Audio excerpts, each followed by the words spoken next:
Professor RP Dwivedi sir से अनुरोध करता हूं कि वो कार्यक्रम को एक मिनट मैं लूंगा। मैं राजीव गांधी स्टडी सर्किल की तरफ से, उसके राष्ट्रीय समन्वयक के प्रभार के नाते, सर्किल के सभी शिक्षक साथियों की तरफ से और सर्किल के सभी छात्र सचिवों की तरफ से और सर्किल के चेयरमैन माननीय श्री अशोक गहलोत जी की तरफ से गांधी 150 व्याख्यान श्रृंखला का जो ये क्रम राजीव गांधी स्टडी सर्किल के छात्र सचिव मंडल के द्वारा चलाया जा रहा है, इसमें आज ये चौथा व्याख्यान है। और इस चौथे व्याख्यान में मुझे बेहद प्रसन्नता है कि मेरे आमंत्रण को स्वीकार करके माननीय प्रोफेसर रामप्रकाश द्विवेदी जी ने आज गांधी पर विमर्श हेतु को आगे बढ़ाने में अपने व्याख्यान की सहमति दी है। मैं आरपी द्विवेदी जी इसी वर्ष सेवानिवृत्त हुए हैं अभी महात्मा गांधी काशी विद्यापीठ से, जो महात्मा गांधी के असहयोग आंदोलन के गर्भ से उद्भूत संस्था थी। गांधी के आंदोलनों की एक खूबी होती थी कि कभी वो वैकल्पिक शून्य नहीं छोड़ते थे अपने कार्यक्रमों में। अगर उन्होंने बहिष्कार की बात कही कपड़ों के, विदेशी वस्त्रों के, तो खादी और चरखे का आंदोलन चलाया। विदेशी सरकार के द्वारा अनुदानित या संचालित शिक्षा संस्थाओं के बाइकाट बात की तो राष्ट्रीय शिक्षा का रचनात्मक आंदोलन चलाया।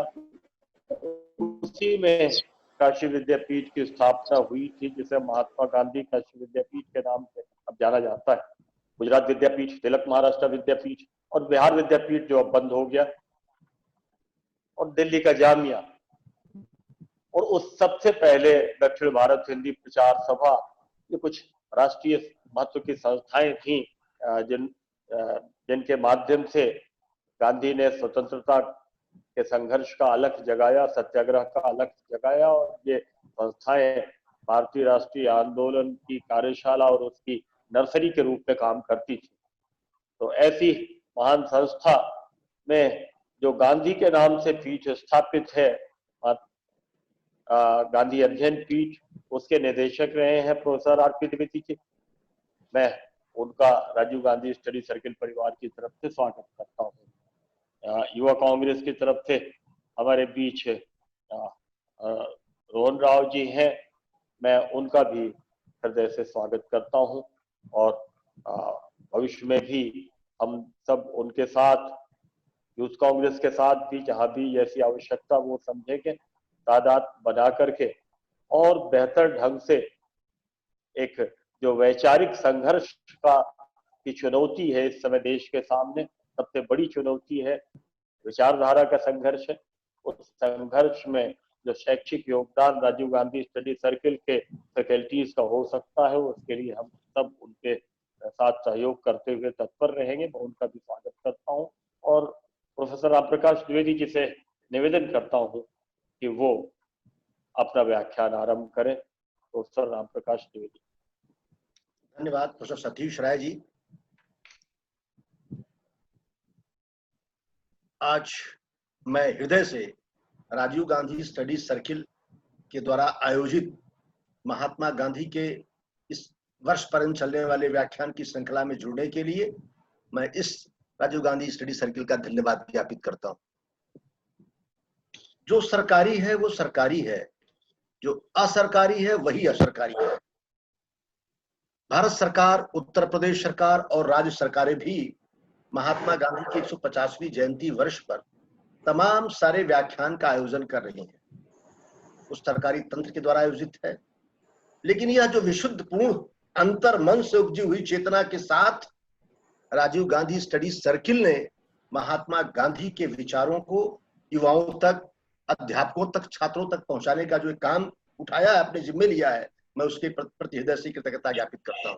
मैंने इसीलिए कहा जो असरकारी है वही असरकारी है, और निसंदेह राजीव गांधी स्टडी सर्किल के द्वारा चलाए जाने वाला अभियान आम विद्यार्थियों में, आम शिक्षकों में गांधी के प्रति जो है जो सकारात्मक सोच है, उस सोच को विकसित करने में सफल होगा, ऐसा मैं समझता हूं। मित्रों, 20वीं शताब्दी की पूरी और 21वीं शताब्दी का पूर्वार्ध,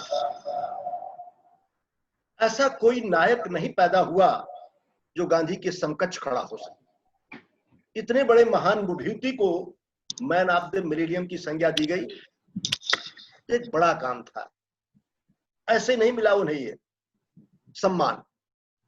महात्मा गांधी के मानवता को प्रदान किए गए उनके जो सहयोग है, उसको देखते हुए अंतर्राष्ट्रीय स्तर की संस्था संयुक्त राष्ट्र संघ ने महात्मा गांधी के जन्म दिवस को international day of non violence के रूप में मनाने का निर्णय किया, जो मनाया जाता है हर साल। महात्मा गांधी हैं कौन? हम जो नई पीढ़ी है, जो पूरे इतिहास को नहीं जानती है, वह सिर्फ जानती है राष्ट्रपिता महात्मा गांधी ने हमारे देश को आजाद करने में प्रमुख भूमिका निभाई है। लेकिन दुनिया के लोग गांधी जी से सिर्फ भारत के लोग नहीं, दुनिया के तमाम सारे देशों ने जिन्होंने आजादी प्राप्त करने की कोशिश की या अपने देश में आजादी लाने का प्रयत्न किया, गांधी के मेथड, गांधी के कार्य पद्धति, गांधी की जीवन शैली, गांधी के दर्शन का उपयोग किया बहुत सारे राष्ट्र।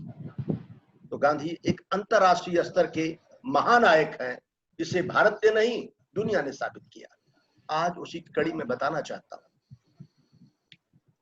जब जब दुनिया में शोषण का इतिहास लिखा जाएगा, तो शोषण से मुक्त का इतिहास निश्चित रूप से उसके नायक लिखे जाएंगे। और अमेरिका में भी अश्वेत आंदोलन जो मार्टिन लूथर किंग जूनियर के नेतृत्व में चला, तो मार्टिन लूथर किंग जूनियर को अमेरिकन गांधी के नाम से जाना गया। अभी कुछ दिन पहले देखा होगा, एक बार पुनः एक ज्वाला धधक उठी अश्वेत को लेकर के। तो ये चिंता का विषय हुआ कि गांधी और मार्टिन लूथर किंग जूनियर जैसे लोगों ने जो दुनिया को अवदान दे करके सारे समुदाय को, सारे लोगों को, गोरे हो, काले हो, किसी जात धर्म के हो, सबको लेकर चलने की जो एक श्रृंखला चली थी, जो एक रास्ता बना था, उस मार्ग में अवरोध दिखाई पड़ने शुरू हो गए। लोगों ने हर्डिल खड़े करने शुरू किए। लोगों को फिर से विश्वास हुआ, हमें पलट कर गांधी को देखना है, गांधी के कार्य को देखना है, गांधी को समझने की जरूरत है। मार्टिन लूथर किंग जूनियर, जब तक महात्मा गांधी जिंदा रहे तब तक हिंदुस्तान नहीं आ सके। उन्होंने अपने लेख में कहा था कि मैंने गांधी को देखा नहीं, लेकिन सिलोन रेडियो से मैंने गांधी जी को सुना था और उनसे मैंने प्रेरणा ली, अश्वेतों के अधिकार के आंदोलन को चलाने के लिए अहिंसा दर्शन किया था। तो गांधी के जीते जी तो नहीं आ सके। गांधी की शहादत के 8-7 वर्षों बाद वह हिंदुस्तान पधारे अपने परिवार के साथ। तो हवाई अड्डे पर पत्रकारों ने पूछा, mister Martin Luther king junior, how you feel in country India? आप कैसा महसूस कर रहे हैं हिंदुस्तान में आकर के? आप जानते क्या उनका उत्तर था? उन्होंने कहा, other country I used to visit as a tourist, but here I am as a pilgrim. अन्य देशों की यात्राएं तो मैं पर्यटक की तरह करता रहा हूं, यहाँ तीर्थ यात्री के रूप में आया हूं। और ये तीर्थ क्यों है? Since Gandhi was born here, Gandhi इस धरती पर पैदा हुए, इसलिए पूरे विश्व के लिए हिंदुस्तान एक तीर्थ है। मैं उस तीर्थ यात्री के रूप में आया हूं। गांधी के बारे में, गांधी पैदा होते हिंदुस्तान तीर्थ हो जाता है, ऐसा कहना है मार्टिन लूथर किंग जूनियर का। उन्होंने अश्वेतों को पूरा अधिकार दुनिया में दिलाने का काम किया गांधी के बाद। और यही नहीं, जब बिरला हाउस पहुंचते हैं तो गांधी के उस शहीद स्थल को देखते हैं, तो पत्रकारों को फिर मौका मिलता है और पूछते हैं कि दुनिया में इतने बड़े बड़े विद्वान हैं, बड़े स्कॉलर हैं, बड़े सोशल एक्टिविस्ट हैं, मार्टिन लूथर किंग, तुम्हारे मन में गांधी के प्रति इतना उच्च भाव क्यों है? वो उत्तर दिया है, हिंदुस्तान के युवाओं को, हिंदुस्तान के शिक्षकों को, हिंदुस्तान के पढ़े लिखे नौजवानों को जानना चाहिए। मार्टिन लूथर किंग जूनियर ने तुरंत ही जवाब दिया, The moral and intellectual satisfaction I fail to gain from the utilitarian theory of Bentham and Mill, social contract theory of Hobbes, and Rousseau, social liberatory philosophy of Marx and Lenin, and the Superman philosophy of the Nietzsche, which I found in the philosophy of non-violence by Mahatma Gandhi. वो कहते हैं एक एक शब्द उनके reaction का कितना महत्वपूर्ण है। The moral and intellectual satisfaction I fail to gain, मैं बौद्धिक और आत्मिक संतुष्टि मुझे उपयोगितावाद का दर्शन देने वाले बेंथम और मिल के जो नहीं मिली पढ़ करके, सामाजिक राज्य के सामाजिक समझौते का सिद्धांत जो हाफ्स रूसो का दुनिया में पढ़ाया जा रहा था, पॉलिटिकल साइंस में, लॉ में, फिलॉसफी में, हिस्ट्री में, वो पढ़ करके नहीं मिली। मार्क्स और लेनिन दुनिया के लिए एक बड़े विचारक के रूप में उभरे थे, उनकी पुस्तकों को, उनके दर्शन को पढ़ करके नहीं मिली। और सुपरमैन ऑफ द फिलॉसफी जो अति मानव का सिद्धांत दर्शन है वो पढ़ करके नहीं मिली, जो मुझे गांधी के अहिंसा दर्शन से मिली। इसलिए मैं गांधी को दुनिया के तमाम सारे नायकों से श्रेष्ठ मानता हूं। हमारा सौभाग्य है वह गांधी हमारे देश से है, हिंदुस्तान से। मित्रों, दूसरी बात, आर्नल्ड टॉयनबी दुनिया का बड़ा इतिहासकार। कोई इतिहास के विद्यार्थी से पूछा आर्नल्ड टॉयनबी को जानते हो? अगर कोई कह दे नहीं जानता हूं तो आदमी साधारणता कह सकता है इतिहास नहीं पढ़ा है। तो आर्नल्ड टॉयनबी का बड़ा इतिहासकार, उसने बड़े काम किए, बड़े अनुसंधान किए और दो निष्कर्ष निकाले। पहला हिंदुस्तान की संस्कृति और सभ्यता पर, और दूसरा गांधी पर। मैं सबसे पहले हिंदुस्तान के बारे में कहता हूं। आर्नल्ड टॉयनबी ने शोध करके जब निकाला तो सैकड़ों सभ्यताओं की दुनिया का अध्ययन किया, जो सभ्यताएं थी उन सभ्यताओं का अध्ययन करने का प्रयास किया और कहा, निष्कर्ष निकाला, वो सभ्यताएं जो भोग, भौतिकता और उपयोगितावाद के दर्शन पर आधारित थी, उपभोक्ता के दर्शन पर आधारित थी, वो समाप्त हो गई। वही संस्कृतियां अक्षुण्ण रह सकी, त्याग, सेवा पर आधारित थी, सहयोग पर आधारित थी। और इसीलिए भारत की संस्कृति अक्षुण्ण है और भारत की संस्कृति इसलिए श्रेष्ठ। यही तो कारण है। इकबाल अदब की हिंदुस्तान में बाद में बाहर चले गए, पाकिस्तान चले गए, लेकिन उनकी जो लाइन है कविता की, यूनान, मिस्र, रोमा सब मिट गए जहां से, कुछ बात है कि हस्ती मिटती नहीं हमारी। वह इसलिए थी कि भारत की संस्कृति भोग की संस्कृति नहीं थी, आधुनिक सभ्यता के तरफ झुकाव की संस्कृति नहीं थी, भौतिकता की संस्कृति नहीं, त्याग और सेवा की संस्कृति थी। और दूसरा उनका जो परीक्षण था, गांधी पथ शोध था, कहते हैं राजनीति की काली कोठरी में कैसा व्यक्ति क्यों प्रवेश न कर जाए। जब काली कोठरी से बाहर निकलता है तो बिना काली पुते नहीं रहता है। लेकिन गांधी के बारे में कहता है, गांधी विश्व के इतिहास के ऐसे सलाहगा पुरुष हैं जो राजनीति की काली कोठरी में गए ही नहीं, छक्कर खूब रहे, और जब बाहर निकले तो कोठरी उन्हें क्या प्रभावित करती, गांधी की सादगी ने काली कोठरी को प्रभावित कर दिया। ऐसे फादर ऑफ नेशन हमारे राष्ट्रपिता महात्मा गांधी हैं, जिनके बारे में आर्नल्ड टॉयनबी ने कहा। मित्रों, हम बताना चाहेंगे, हम बार बार आइंस्टीन को कोट करते हैं। आइंस्टीन ने गांधी को क्यों माना बड़ा महत्वपूर्ण?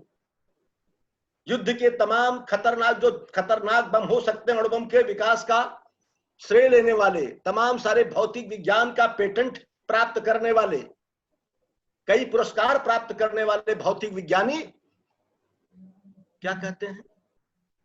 वो कहते हैं महात्मा गांधी के बारे में कि महात्मा गांधी ने प्रवीषा मसीह के बाद नागासाकी, हिरोशिमा पर उनके द्वारा बनाए बम स्मार्ट बॉय के गिरने के बाद जब लाखों लोगों की चमड़ी उधड़ गई तो लोगों ने गांधी से पूछा, आपके पास शांति और अहिंसा का कोई उपदेश बचा है क्या दुनिया को देने के लिए? तो गांधी ने अपना घटना अगस्त में हुई थी, 8-9 अगस्त को, और गांधी ने दिसंबर में उसका उत्तर दिया कि जितने भी धर्मों के प्रवर्तक हैं, हिंदू धर्म के, इस्लाम धर्म के, ईसाई धर्म के, जरदुश्त धर्म के, बौद्ध धर्म के, सारे धर्मों के प्रवर्तक पूरब की धरती पर पैदा हुए हैं। पश्चिम में किसी धर्म का प्रवर्तक पैदा हुआ तो पूरब के देशों में ताकत है प्रेम की, सेवा की, सत्कार की, सहयोग की, अहिंसा दर्शन की। शांति के मसीहा पूरब के देशों से निकलते हैं और धर्म प्रमुख होते हैं। पूरब के देशों की जिम्मेदारी है कि वह शांति का काम करें, पश्चिम से हमें सीख लेने की जरूरत नहीं है। एक बड़ा गांधी का विचार था। और वह करते कैसे, विश्वास कैसे आइंस्टीन का पैदा होता है? दांडी मार्च में जब लोग जा रहे होते नमक सत्याग्रह के लिए, पहुंचे हैं दांडी की तरफ, नमक बनाने के लिए 5-5 का जत्था जाता है, और पुलिस लाठियां ब्रिटिश सरकार की गिराती है, सर फूटते हैं, खून की धारा बह उठती है, लेकिन लोग प्रतिरोध नहीं करते। लाखों की तादाद में गांधी के साथ थे, थोड़ी सी पुलिस के साथ अगर क्लैश हुआ होता तो पुलिस वाले बचते ही नहीं। लेकिन गांधी ने अहिंसा का जो पाठ पढ़ाया कि अत्याचार को बर्दाश्त करके भी हम शांति के साथ लक्ष्य की प्राप्ति करेंगे। और आपने देखा होगा कि स्ट्रेचर पर लाद कर बहनें हमारी ले जाती, अगला जत्था गया था। भारत में ब्रिटिश मीडिया ने उसको दबा दिया। मीडिया, सरकार के इशारे पर चलने वाली मीडिया ने उस जमाने में भी साथ नहीं दिया, और बहुत सारे मीडिया के तमाम सारे जो नेशनल मीडिया था उसने दांडी मार्च के उस वर्णन को बहुत सीमित स्थान दिया। किंतु अमेरिका के अखबारों ने, ऑस्ट्रेलिया के अखबारों ने प्रमुखता से छापा और उसको पढ़ा जब आइंस्टीन ने तो कहा मेरा विश्वास दृढ़ हो गया। पहले मेरा विश्वास था अहिंसा में ताकत नहीं है प्रभु यीशु मसीह के बाद, लेकिन प्रभु यीशु मसीह के बाद अगर एक विश्वास पैदा हुआ है वो हिंदुस्तान में एक महात्मा महानायक पैदा हुआ गांधी, जिसके तमाम सारे योद्धा शांति के योद्धा हैं। इतनी प्रताड़ना सहने के बाद में, क्रूरल्टी के सहने के बाद में भी उनके मन में प्रतिहिंसा का भाव नहीं है। गांधी उस दर्शन के प्रतिपादक हैं जिन्हें देखकर आइंस्टीन इतना बड़ा वैज्ञानिक, ताकत का वैज्ञानिक नतमस्तक हो जाता है। हमारा सौभाग्य है हम उस गांधी के वारिस हैं, उस गांधी के परिवार के हैं, उस गांधी के सदस्य हैं, वह हमारे राष्ट्रपिता हैं और हम उनके बच्चों जैसे। हमें इस बात को समझने की जरूरत है। मित्रों, इतना ही नहीं है, हमारे देश में आज जो परिस्थितियां उभरी हैं, समसामयिक संदर्भ में मेरा विषय उसका मैं उल्लेख करना चाहूंगा, राष्ट्रीय स्तर पर भी है, अंतरराष्ट्रीय स्तर पर भी है। लोकतंत्र आजादी प्राप्त करने का जो मेरा भाव था, या हिंदुस्तान के तमाम सारे जो हमारे नायक थे जिनके नेतृत्व में लड़ाई लड़ी गई, आम आदमी को उसकी आवाज उपलब्ध कराना था कि वह उसकी आवाज प्रमुखता से उस स्थान मिले और लोकतंत्र की स्थापना हो।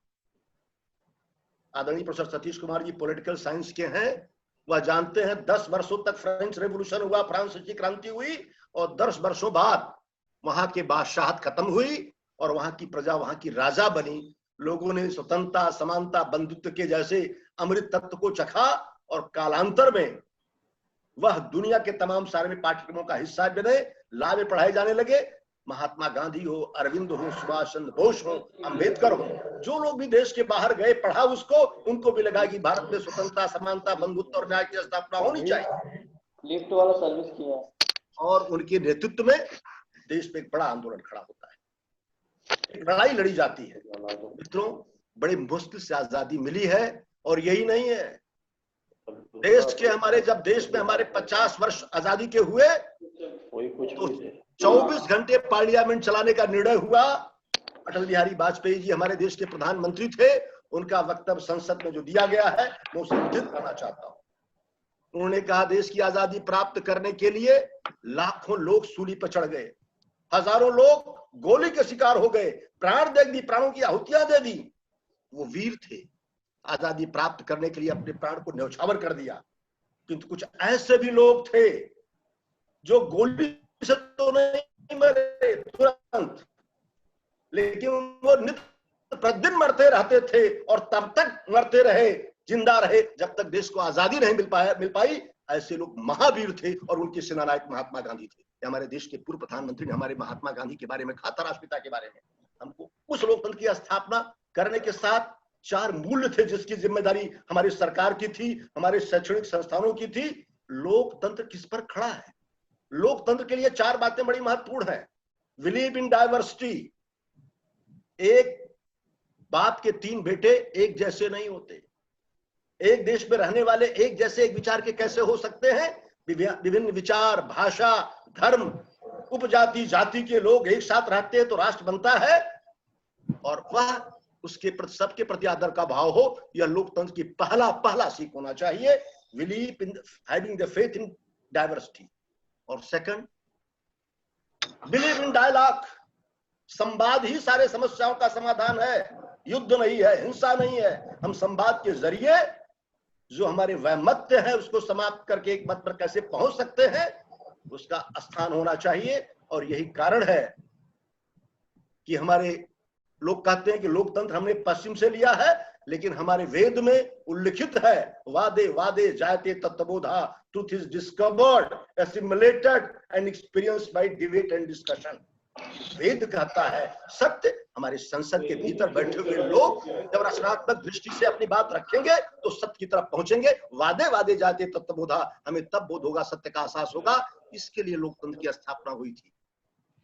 तो डायलॉग में विश्वास, संवाद में विश्वास, और तीसरा डिसेंट्रलाइजेशन ऑफ पावर, सत्ता के विकेंद्रीकरण में विश्वास, केंद्रीकरण में नहीं। और गांधी ने कहा था सच्ची आजादी का एहसास तब होगा जो हमारे देश के 7 लाख गांव अपने स्वशासन की इकाई बन सकें, अपनी आवश्यकताओं की पूर्ति अपने अनुशासन के साथ अपने गांव का संचालन कर सकें।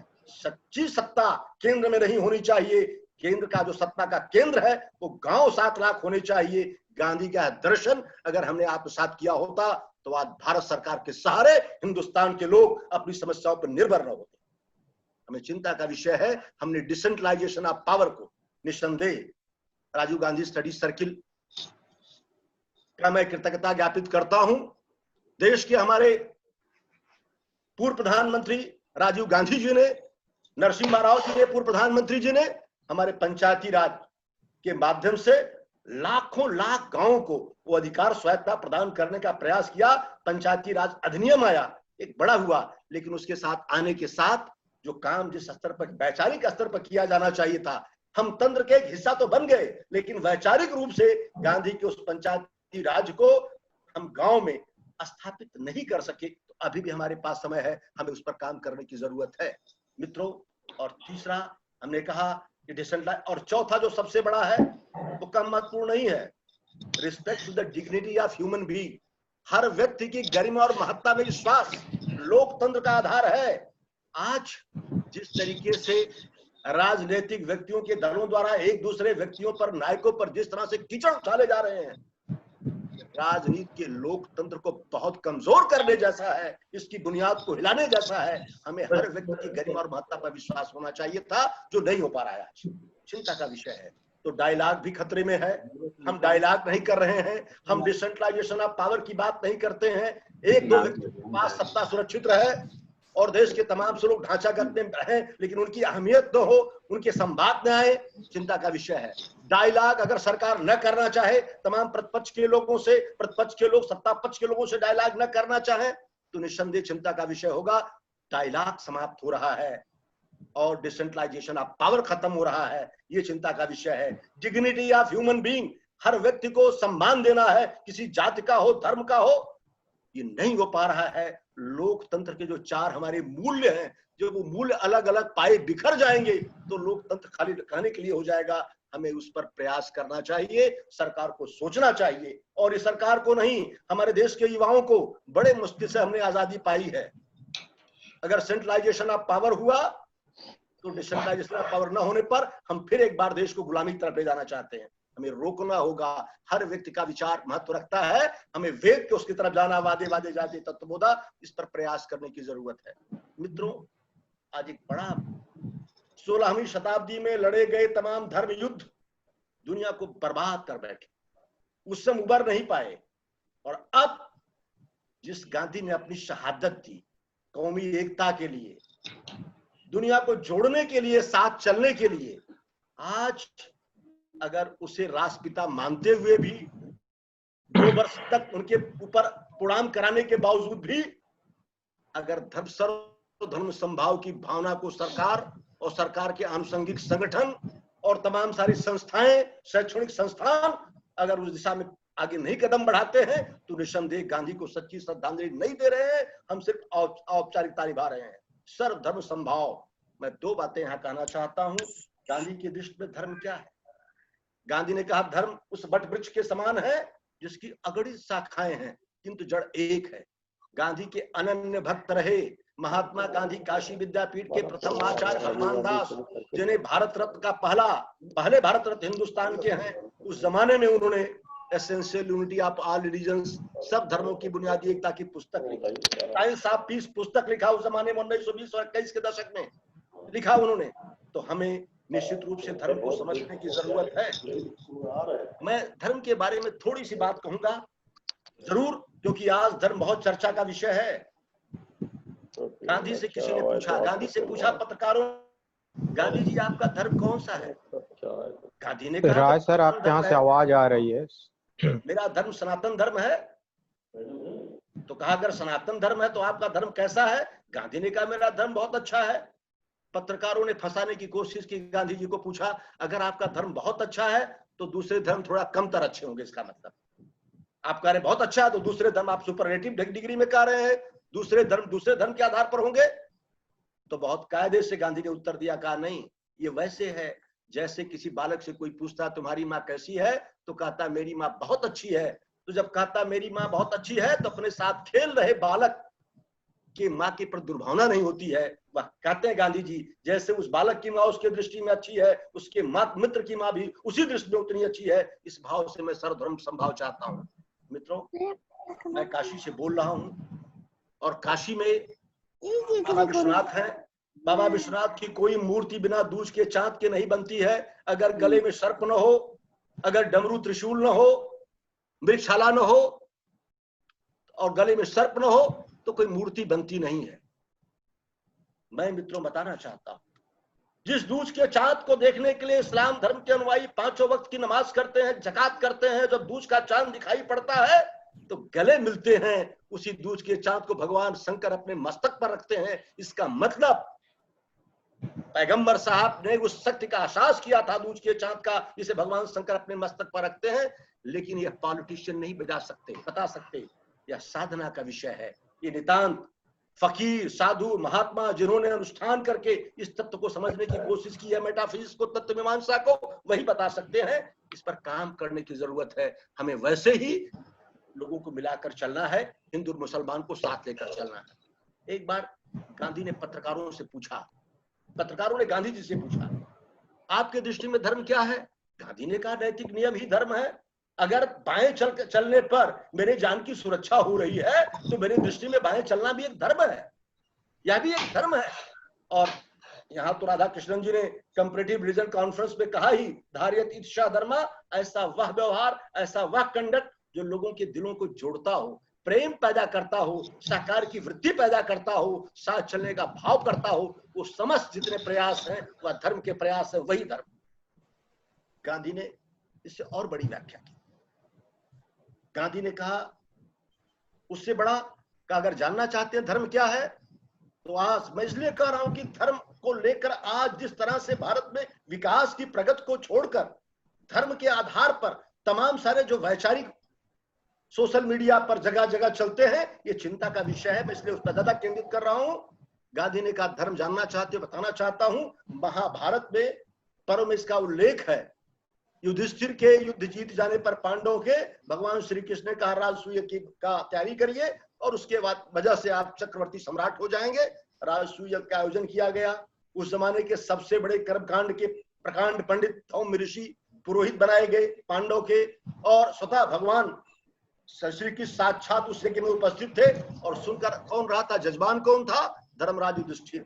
अचानक एक न्योला प्रकट हुआ, वेदिकाओं के सामने लौटने लगा, सब जगह लौट करके वो खड़ा हो गया।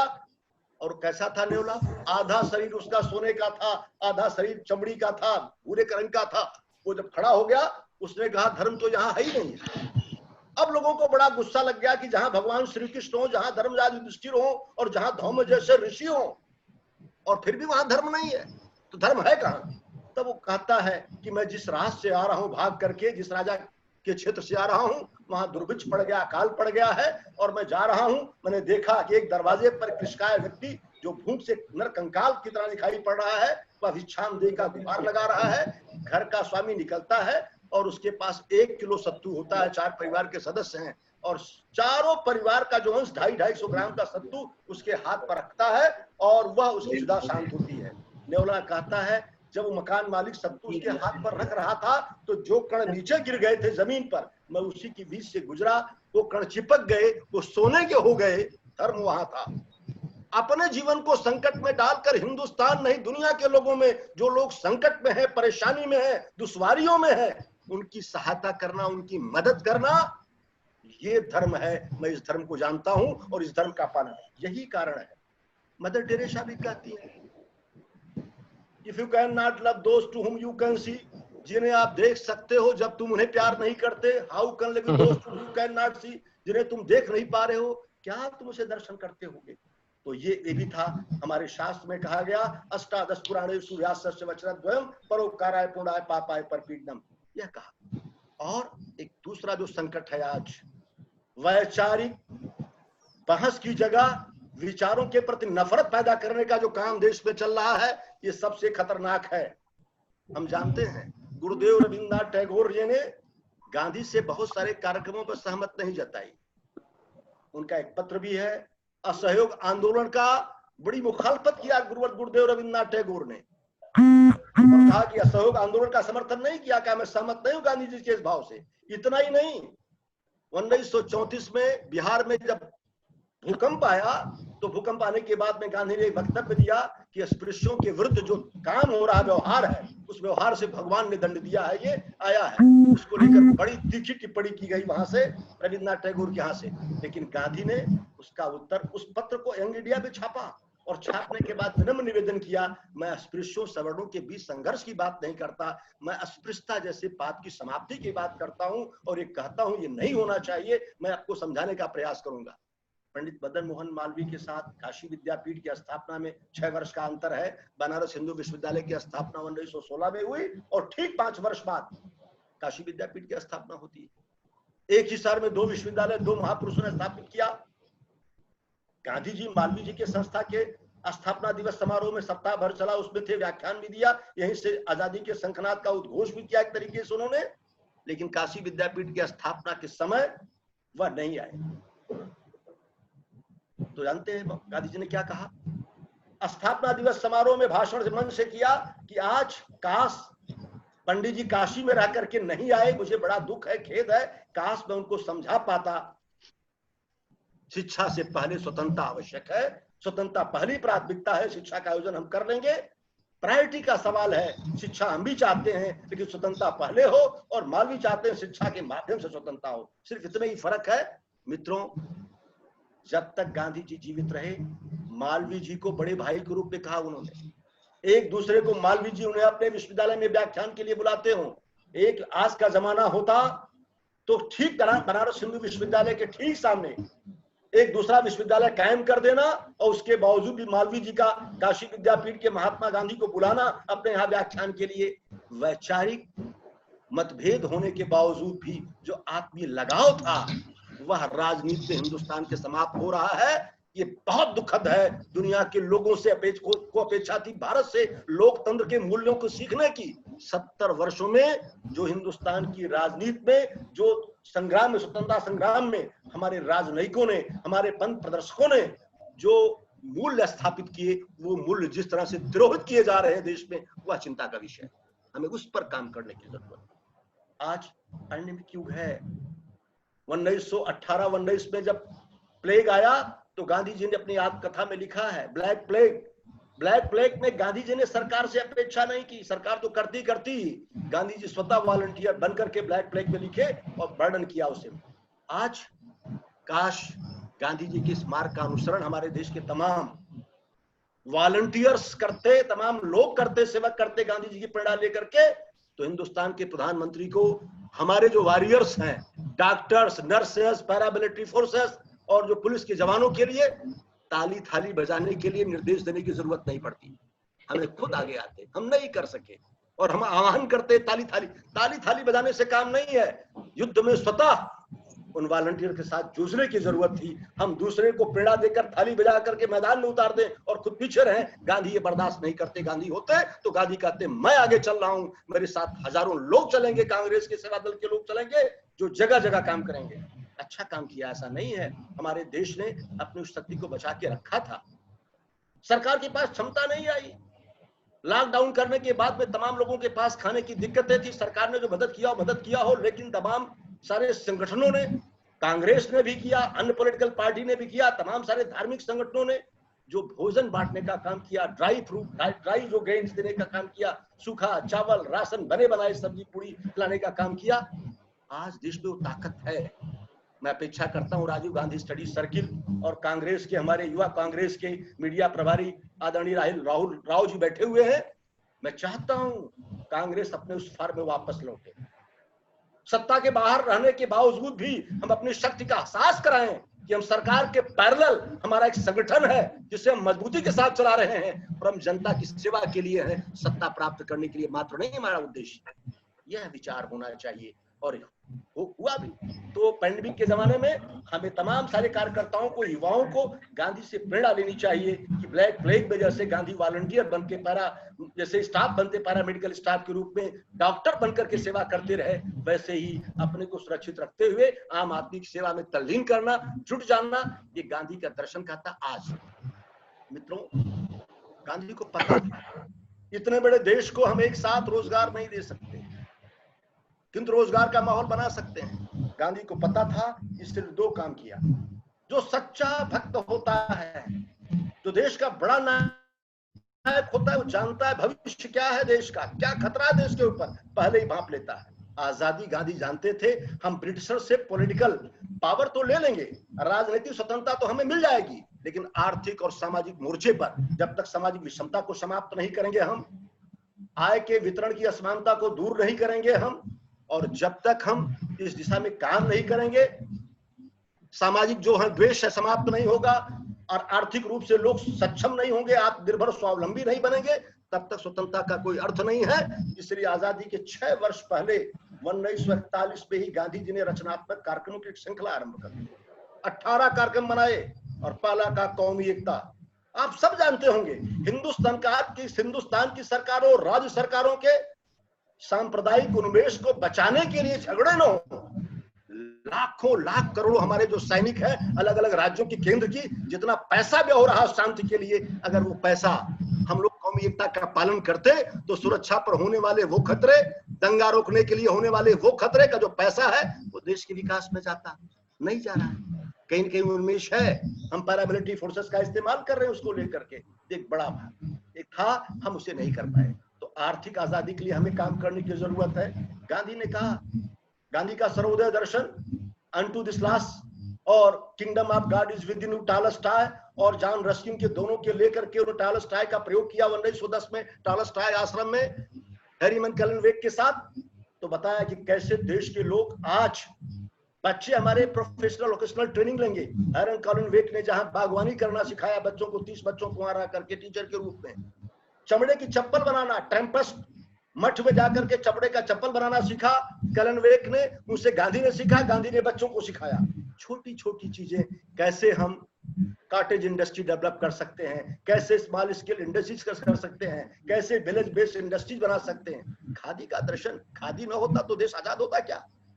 खादी के माध्यम से करोड़ों लोगों को शोषण के विरुद्ध खड़ा किया, जागृत किया गांधी ने। और गांधी ने नारा दिया, गांधी ने इतिहास बताया दुनिया को, production not, Gandhi was not having the faith in mass production. चाहते थे प्रोडक्शन बाय मासेस, वो चाहते थे मास प्रोडक्शन की जगह प्रोडक्शन बाय मासेस हो। उत्पादन की प्रक्रिया में मैक्सिमम लोग जुड़े, सबके घर कुछ न कुछ जाता रहे पैसा, इससे बेरोजगारी नहीं आएगी, लोग काम पाएंगे। आपने देखा होगा जिस देश की सरकार को इतने दिन बाद पता न हो, इतने दिन बाद भी, कि कितने देश में माइग्रेंट वर्कर है। कभी ऐसा हो सकता है मैं घर का संरक्षक मालिक हूं और मुझे पता न हो कि मेरे कितने बच्चे विदेश में नौकरी कर रहे हैं? आज 70 वर्षों बाद हम एक सिस्टम नहीं बना सके जो बता सके, हमारे देश के प्रधानमंत्री बता सके, न हिंदुस्तान के रोजगार मंत्री बता सके कि कितने हमारे माइग्रेंट वर्कर्स एक शहर से दूसरे शहरों में, कभी 4 करोड़, कभी 5 करोड़, कभी 12 करोड़, कभी 16 करोड़, 4 करोड़ का डिफरेंस, और निकलता 18 करोड़ है। जिस देश का नायक, जिस देश का शासक अगर ये बता नहीं सकता कि हमारे देश पर कितने नौजवान माइग्रेंट वर्कर्स है, वह विकास की कौन सी आधारशिला रख सकता है? मित्रों, अकेले सरकार नहीं कर सकती, सरकार रोजगार नहीं दे सकती, लेकिन सरकार का उत्तरदायित्व है स्मॉल स्केल इंडस्ट्रीज के आधार पर रोजगार का सृजन करना, उसे प्रोत्साहन देना, उसे आगे बढ़ाना। और एक बात और, अगर बच्चे को हम स्वप्न दिखाएंगे जहाज से उड़ने का, अगर बच्चे को हम स्वप्न दिखाएंगे अच्छे जीवन का, भव्य जीवन का, तो भव्य जीवन नहीं आ सकता। और गांधी ने इसीलिए हिंद स्वराज जब 1909 में लिखा तो कहा भौतिकता और भोग का देश नहीं है, यह हमारा त्याग और सेवा का देश है। हमें हैप्पीनेस इंडेक्स चाहिए। अरे हम उस देश के रहने वाले हैं जहां कहते हैं साईं इतना दीजिए जहां भी कुटुंब समाए, मैं भी भूखा ना रहूं, साधु में भूखा जाए। इस देश का दर्शन देने वाले को अगर आप बुलेट ट्रेन दिखाएंगे, अगर आप जहाज दिखाएंगे, अगर आप चौड़ी सड़कें दिखाएंगे, बड़े पुल दिखाएंगे, अट्टालिकाएं दिखाएंगे, आपने तृष्णा का विस्तार तो कर दिया, लेकिन उस विस्तार को पूर्ण करने की ताकत आप सरकार में नहीं है, तो देश में अशांति। इसलिए गांधी ने दो तरफा काम किया। एक तो बताया कि सादगीपूर्ण जीवन हो और दूसरा का विलासता के जीवन को हम त्याग दें। तो गांधी का दर्शन आवश्यकता के सीमितीकरण में है। गांधी का दर्शन तृष्णा के विस्तार में नहीं है। ये हमें सोचना होगा। और समसामयिक संदर्भ में आज भी हमारे पास अवसर है। आप कल्पना करिए, पैंडेमिक एज में तमाम सारे राज्यों से जो सूचनाएं आ रही हैं, बढ़ते हुए रोगियों की जो संख्या है, उनके लिए अस्पताल में बेड उपलब्ध नहीं है। बड़े बड़े शहरों में मरीज क्वारंटाइन के लिए घर कहे जा रहे हैं, घर पर इलाज करो, अस्पताल में बेड नहीं है। बेड है तो डॉक्टर नहीं है, डॉक्टर है तो नर्सेज नहीं है। आज हमने आयुध पर जितना पैसा खर्च किया है, भारत के संदर्भ में नहीं है। 5 रफाल मंगाया, 5 रफाल से हिंदुस्तान में 400 बड़े अस्पताल तैयार होते, आज लोगों की जान बचा सकते थे। लेकिन हमने नहीं, दुनिया ने। एक काम तो हुआ कि महात्मा गांधी की याद अब लोगों को आने लगी। दुनिया के तमाम देशों को मनुष्य को मारने के लिए, प्रकृति का विनाश करने के लिए डिजास्टर बम, क्लस्टर बम और फाइटर जेट की तुलना में अब दुनिया की सरकारों को स्वास्थ्य सेवाओं के बारे में, शिक्षा सेवाओं के बारे में, बच्चों के सेफ ड्रिंकिंग वाटर के लिए, मिल्क उपलब्ध कराने के लिए प्रयत्न करना होगा। अब काम नहीं चलेगा राफेल विमान से। हम युद्ध रखे रहे, तमाम बम दुनिया में बने हुए हैं। जितने बम की कास्ट है उससे कहीं अधिक कास्ट एटम बम को स्लीपिंग मोड में ले जाने में है। अरबों खरब रुपए एक एक सरकारें खर्च कर रही हैं। अगर दुनिया के लोग काश गांधी के शांति और अहिंसा के दर्शन को लिया होता, तो आज हिंदुस्तान नहीं, पूरी दुनिया के लोग शांति से रहते, सुरक्षित रहते। हिंसा, इधर तो पैंडेमिक डिजीज का डर है, उधर 24 घंटे दिमाग सताए हुए है कि अरब और ईरान के बीच संघर्ष, ईरान अमेरिका के बीच का तनाव, अमेरिका और चीन के बीच का तनाव, भारत और पाकिस्तान और चाइना के बीच का तनाव, कब तृतीय विश्व युद्ध की घोषणा न कर दे। आम आदमी डरा हुआ है, परेशान है दुनिया। हमें इससे मुक्ति का प्रयास गांधी के मार्ग से ही मिलेगा। हमें इस पर विचार करने की जरूरत है। मित्रों, ये धर्म का विषय है, लोकतंत्र का विषय है। प्रेस और मीडिया का बड़ा आश्चर्य होता है, बहुत बड़ी बड़ी घटनाएं हो जाती हैं, सोशल मीडिया से पता चलता है, प्रिंट और इलेक्ट्रॉनिक मीडिया से न्यूज गायब रहती है। लोगों ने, जो मुझे जानकारी है, मेरे तमाम सारे मित्रों ने, जो देश के बड़े चैनल उसे देखना बंद कर दिया है। वो बार बार सोशल मीडिया पर तमाम सारे ऐसे चैनल को देखते हैं जहां से उन्हें जानकारी मुहैया हो। ये दुख का विषय है। गांधी जी पत्रकार थे, उनसे बड़ी पत्रकारिता किसी ने नहीं किया। और आपको पता होगा 1904 में जब स्पेंस पार्क में, जो डरबन से 20 किलोमीटर दूर पर इंटरनेशनल प्रेस चलाया वकील रहते हुए, तो 1200 रुपए प्रति महीने अपने पॉकेट से खर्चा किया और उस छापे खाने से इंडियन ओपिनियन निकाला।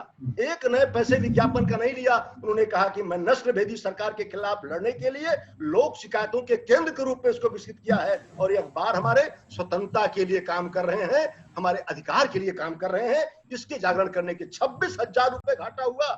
गांधी ने विज्ञापन नहीं निकाला। काश देश के तमाम मीडिया हाउसेस के लोग, देश के तमाम पत्रकार जो सीना ठोंक कर झूठ बोलने की कोशिश करते हैं, सत्य का उद्घाटन करने की जगह असत्य का प्रतिपादन करते हैं, ये दुख का विषय होता है। लोकतंत्र कैसे सुरक्षित रहे, ये मीडिया के लोगों को सोचना है। तो ये है कि जब देखो, जब गांधी ने भी कहा था कि जब ऐसा है कि देख लो खतरा है, नहीं हो रहा, तो ये मुख्य अखबार बन जाए, हजारों लाखों लोग सत्य को लेकर के लोगों तक जाएं, सरकार के तमाम चैनलों के भरोसे न रहें। दुनिया में क्या हो रहा है, जिलों में क्या हो रहा है, प्रदेश में क्या हो रहा है, राजनीति में क्या हो रहा है, व्यवसाय में क्या हो रहा है, ये सूचनाएं आम आदमी तक जानी चाहिए। विश्वास के साथ एक कठिन परिश्रम की आवश्यकता है। एक कठिन दौर से देश गुजर रहा है, एक कठिन दौर से पूरी दुनिया गुजर रही है, और उसके जाने का, बचने का मार्ग सिर्फ गांधी है। तो मित्रों, मीडिया को भी सशक्त करने की जरूरत है, अब खड़े होने की जरूरत है। ऐसे मीडिया को बताना है, गांधी के देश के अगर पत्रकार हो तो एक बार गांधी की पत्रकारिता के उनके मिशन को पढ़कर देख लो। गांधी से किसी ने पूछा आपके जीवन का ध्येय क्या है, गांधी ने कहा निस्संदेह आम भारतीयों की तरह मेरा भी उद्देश्य आत्मा की परमात्मा शिविलय है, निर्वाण है, मुक्ति है, लेकिन ये मेरा जो पत्रकारिता है, इसके माध्यम से सत्याग्रह का जो संचालन है, ये मेरे लिए मुक्ति का मार्ग है। तो मित्रों, मैं तमाम सारे लोगों से जो राजीव गांधी स्टडी सर्कल से जुड़े हुए हमारे शिक्षक हैं, हमारे जो छात्र हैं, जो लोग इस कार्यक्रम को देख रहे हैं, उनसे निवेदन है कि नेशनल चैनल के भरोसे हमें सूचना तंत्र को मजबूत नहीं करना है। अपने सूचना का तंत्र का जाल इतना विकसित करना है कि लोग अपने आप बाध्य करें ऐसे चैनलों को, मीडिया हाउसेस को, ऐसे पत्रकारों को कि वह सत्य बोलने के लिए मजबूर हो। एक बड़ा जो खतरा लोकतंत्र पर है, जिससे सत्य को छिपाने में, सत्य को दबाने में एक नए खतरे की उपज पैदा हो रही है। हमें इससे लड़ने की कोशिश करनी चाहिए। ये साहस मैं कई बार कहता हूं, ऐसा नहीं है।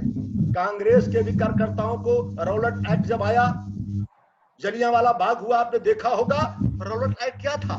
दमनकारी नीति के खिलाफ लोग खड़े हुए। आज भी देश के लाखों नौजवानों को सरकार की अगर कोई दमनकारी नीति है उसके खिलाफ खड़े होने का साहस करना चाहिए।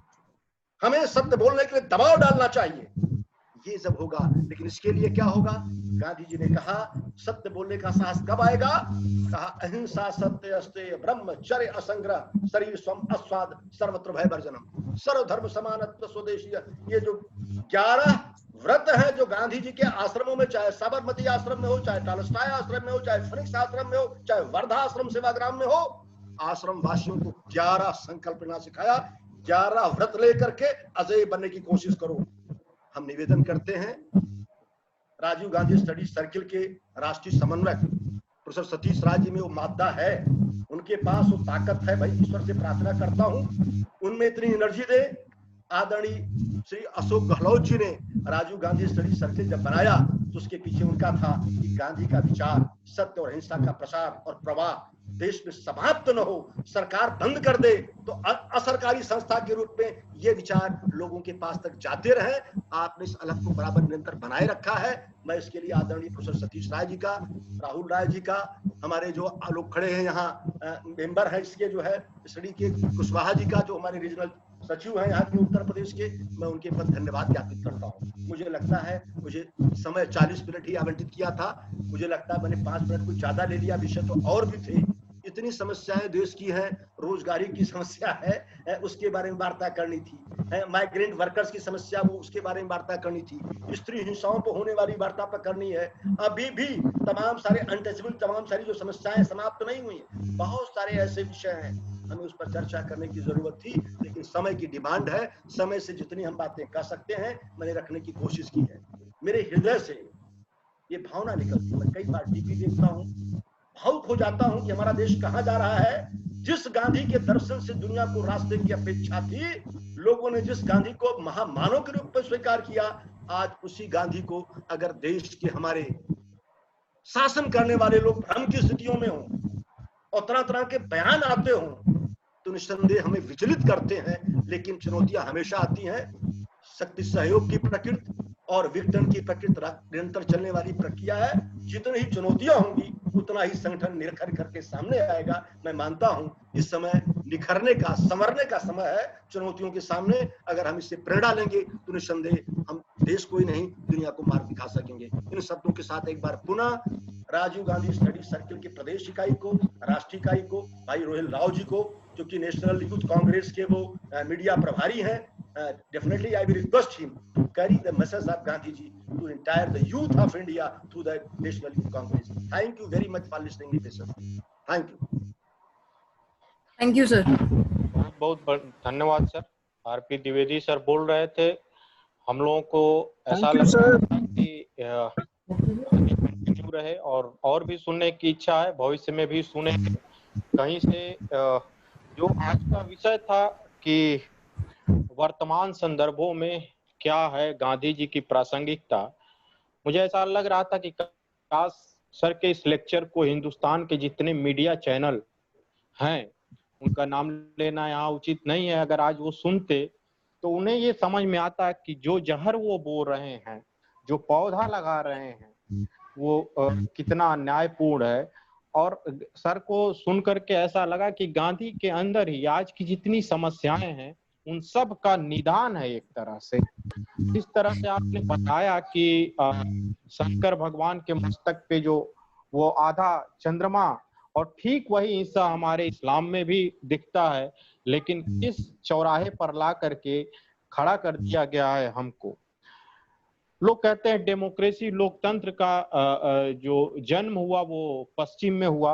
आपने बहुत खूबसूरती से बताया कि इसका तो हमारे वेदों में जिक्र है। दुनिया वैशाली था हमारा लोकतंत्र, एक बड़ा स्टेट था। और सबसे जो जरूरी चीज है डिसेंट्रलाइजेशन ऑफ पावर। आज मैं खुलेआम ये कह सकता हूँ कि अगर भारत के पढ़े लिखे लोगों से पूछो कि भारत का विदेश मंत्री कौन है तो शायद वो बता पाए। ये देश का दुर्भाग्य है कि हम अपने विदेश मंत्री का नाम नहीं जानते हैं। दरअसल क्यों नहीं जानते हैं? क्योंकि सारे पर्सनालिटीज को, सारी शख्सियतों को दबा दिया गया है। और लोकतंत्र पे जिस तरह खतरा लगातार पैदा किया जा रहा है और आप उसका एक रूप आज हम राजस्थान में भी देख रहे हैं, तो ये जो पॉलिटिकल एथिक्स खत्म होता जा रहा है, सर ने उसका बहुत खूबसूरती से जिक्र किया। और मीडिया का रोल, सर ये मैं आपको बता दूं द्विवेदी सर कि लगभग 12-13 स्टेट्स के स्टूडेंट्स आपके साथ इस समय जुड़े हुए हैं। और हम लोगों का मोटिव ही यही है कि हम सही सूचनाओं को लोगों तक पहुंचाएं। और उसके अलावा बहुत सारे सिविल सर्विसेज की तैयारी करने वाले छात्र आपके साथ जुड़े हुए हैं, जो एक्चुअली व्हाट्सएप यूनिवर्सिटी ने जिस तरह का एक दुर्भावनापूर्ण या गलत फैक्ट का माहौल क्रिएट कर दिया है। बच्चे आजकल सही चीज जानते नहीं हैं, कोचिंग्स में पढ़ते हैं। कोचिंग भी एक बिजनेस की तरह प्रोफेस चलता है, वहां कोई नॉलेज ओरिएंटेड चीजें नहीं चलती हैं। तो इससे उन लोगों को भी बहुत लाभ होगा। और मैं देववर्धन को कह रहा हूं कि आप चैट बॉक्स में फीडबैक फॉर्म डाल दीजिए।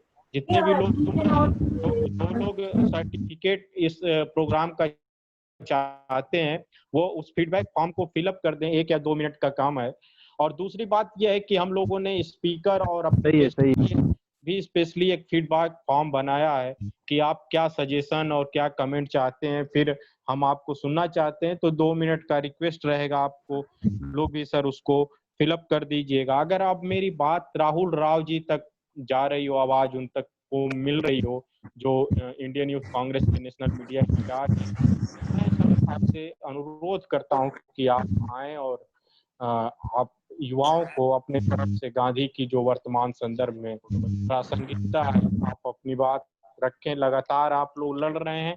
कोविड में जिस तरह से इंडियन यूथ कांग्रेस लगी हुई थी, वाकई बहुत काबिले तारीफ है। हमारे 3-4 महीनों से इन लोगों ने लगभग रोज 2000 लोगों को न सिर्फ खाना दिया है, बल्कि 10,000 लोगों तमाम जगहों पे पहुंचाया। राहुल राव जी, धन्यवाद प्रमोद सर। सबसे पहले तो मैं सभी साथियों का धन्यवाद करना चाहता हूं और राजीव गांधी स्टडी सर्कल से जुड़े हुए सभी पदाधिकारियों का, और विशेष तौर पे आज के स्पीकर आदरणीय आरपी द्विवेदी सर का। आज के सर आपका वीडियो ओपन नहीं है सर, अगर जी जी जी एक सेकेंड।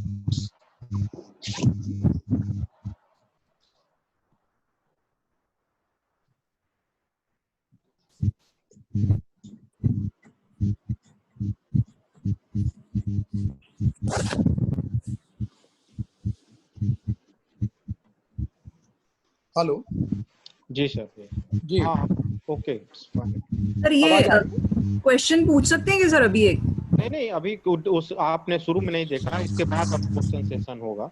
अच्छा क्वेश्चन आप पूछना है। मैं धन्यवाद करना चाहता हूं आरपी द्विवेदी सर का, आदरणीय प्रोफेसर सतीश राय जी का, प्रमोद भाई जिन्होंने मुझे आमंत्रित किया, और जो इसके कन्वीनर भी हैं आदरणीय अभिजीत कुशवाहा जी का, और सभी हमारे राजीव गांधी स्टडी सर्कल से जुड़े हुए सभी विद्यार्थी सचिव और अभी सभी हमारे प्रोफेसर साहिबान का।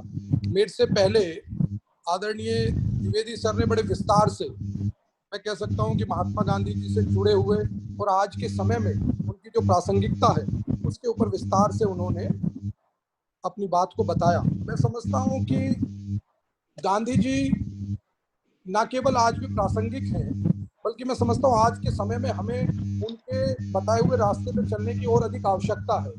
और बहुत अच्छा विषय हमने सुना कि आज के परिदृश्य में क्या महात्मा गांधी जी की रेलिवेंस है।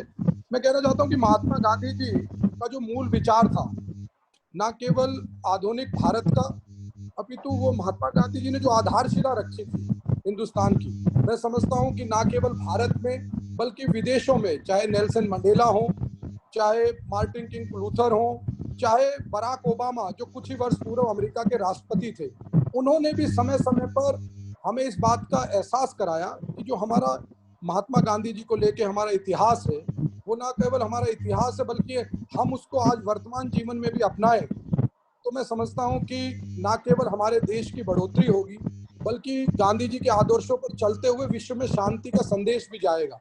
महात्मा गांधी जी का अनेकतावाद का विचार जो था, एकता में अनेकता, मैं समझता हूं कि अनेकता में एकता के पीछे गांधी जी का यही था कि भारतीय लोकतंत्र में जो महत्वपूर्ण, आज हमारा देश जो लोकतांत्रिक देश है, इतना वर्षों पुराना, हम कह सकते हैं कि भारत सबसे बड़ा लोकतंत्र है, उसमें महात्मा गांधी जी की जो अनेकता में एकता की जो सूत्र था वो बहुत मूल भाव में है।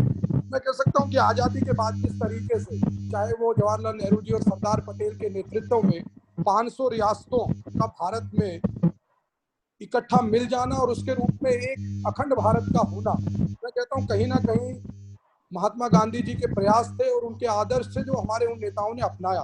साथ के साथ हमारे देश में अलग अलग भाषाएं हैं, अलग अलग संस्कृति है, उसके बाद भी हमारे देश की जो लोकतंत्र की खूबसूरती है, मैं कहीं ना कहीं समझता हूँ उसमें महात्मा गांधी जी का एक महत्वपूर्ण योगदान है। लेकिन मैं एक बात और कहना चाहता हूँ कि हम सब जितना हमें उन्हें अपनाना चाहिए, जितना उनके आदर्शों को अपनाना चाहिए अपने जीवन में, बल्कि देश की राजनीति में, आज मैं कह सकता हूं कि महात्मा गांधी जी हमेशा कहते थे कि हमारे जो असली भारत है वो गांवों में बसता है।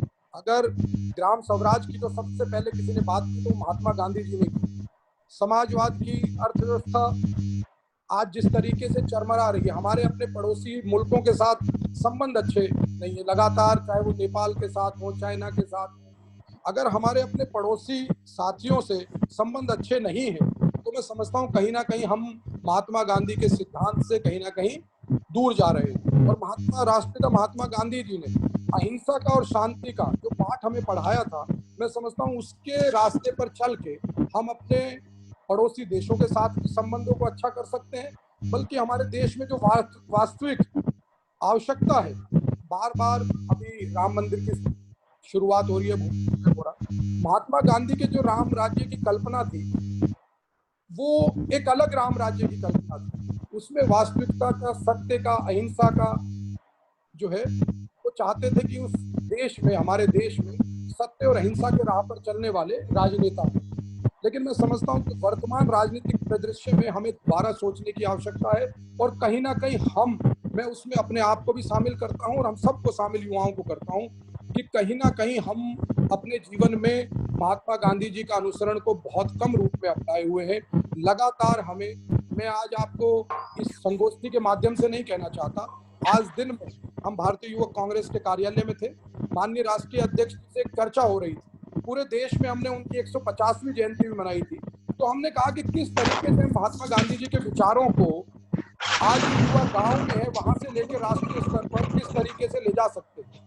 तो हम चर्चा कर रहे थे, उसमें उन्होंने कहा कि चाहे महात्मा गांधी से जुड़ी हुई टी शर्ट हो, उनके कोट लिखे हुए उसके ऊपर हो जो उन्होंने कहा अपनाने के लिए, इसके साथ साथ महात्मा गांधी जी से जुड़ा हुआ साहित्य, उनकी किताबों का वितरण जितना अधिक से अधिक गाँव में होगा, और महीने में एक दिन चाहे सद्भावना सभा के नाम से या अन्य किसी हमारी जो मासिक बैठक होती है, उन्होंने कहा कि हम जल्दी ही ऐसा चार्ट तैयार करेंगे कि हमारे कार्यक्रमों में जिस तरीके से पहले महात्मा गांधी जी के विचारों का आदान प्रदान होता था, कम से कम महीने में एक बार हम लोग अपनी बैठकों में इस तरह का आयोजन करें, तो कहीं ना कहीं संगठन और राष्ट्रीय नेतृत्व भी इस वर्तमान हालात में समझता है कि कहीं ना कहीं हमें आवश्यकता है महात्मा गांधी जी के आदर्शों पर चलने की, उनके दिखाए रास्ते पर चलने की, तभी जो हमारी कल्पना है भारत को एक मजबूत और सशक्त राष्ट्र बनाने की, वो मैं समझता हूँ कि महात्मा गांधी जी के विचारों पर चलकर ही संभव है। केवल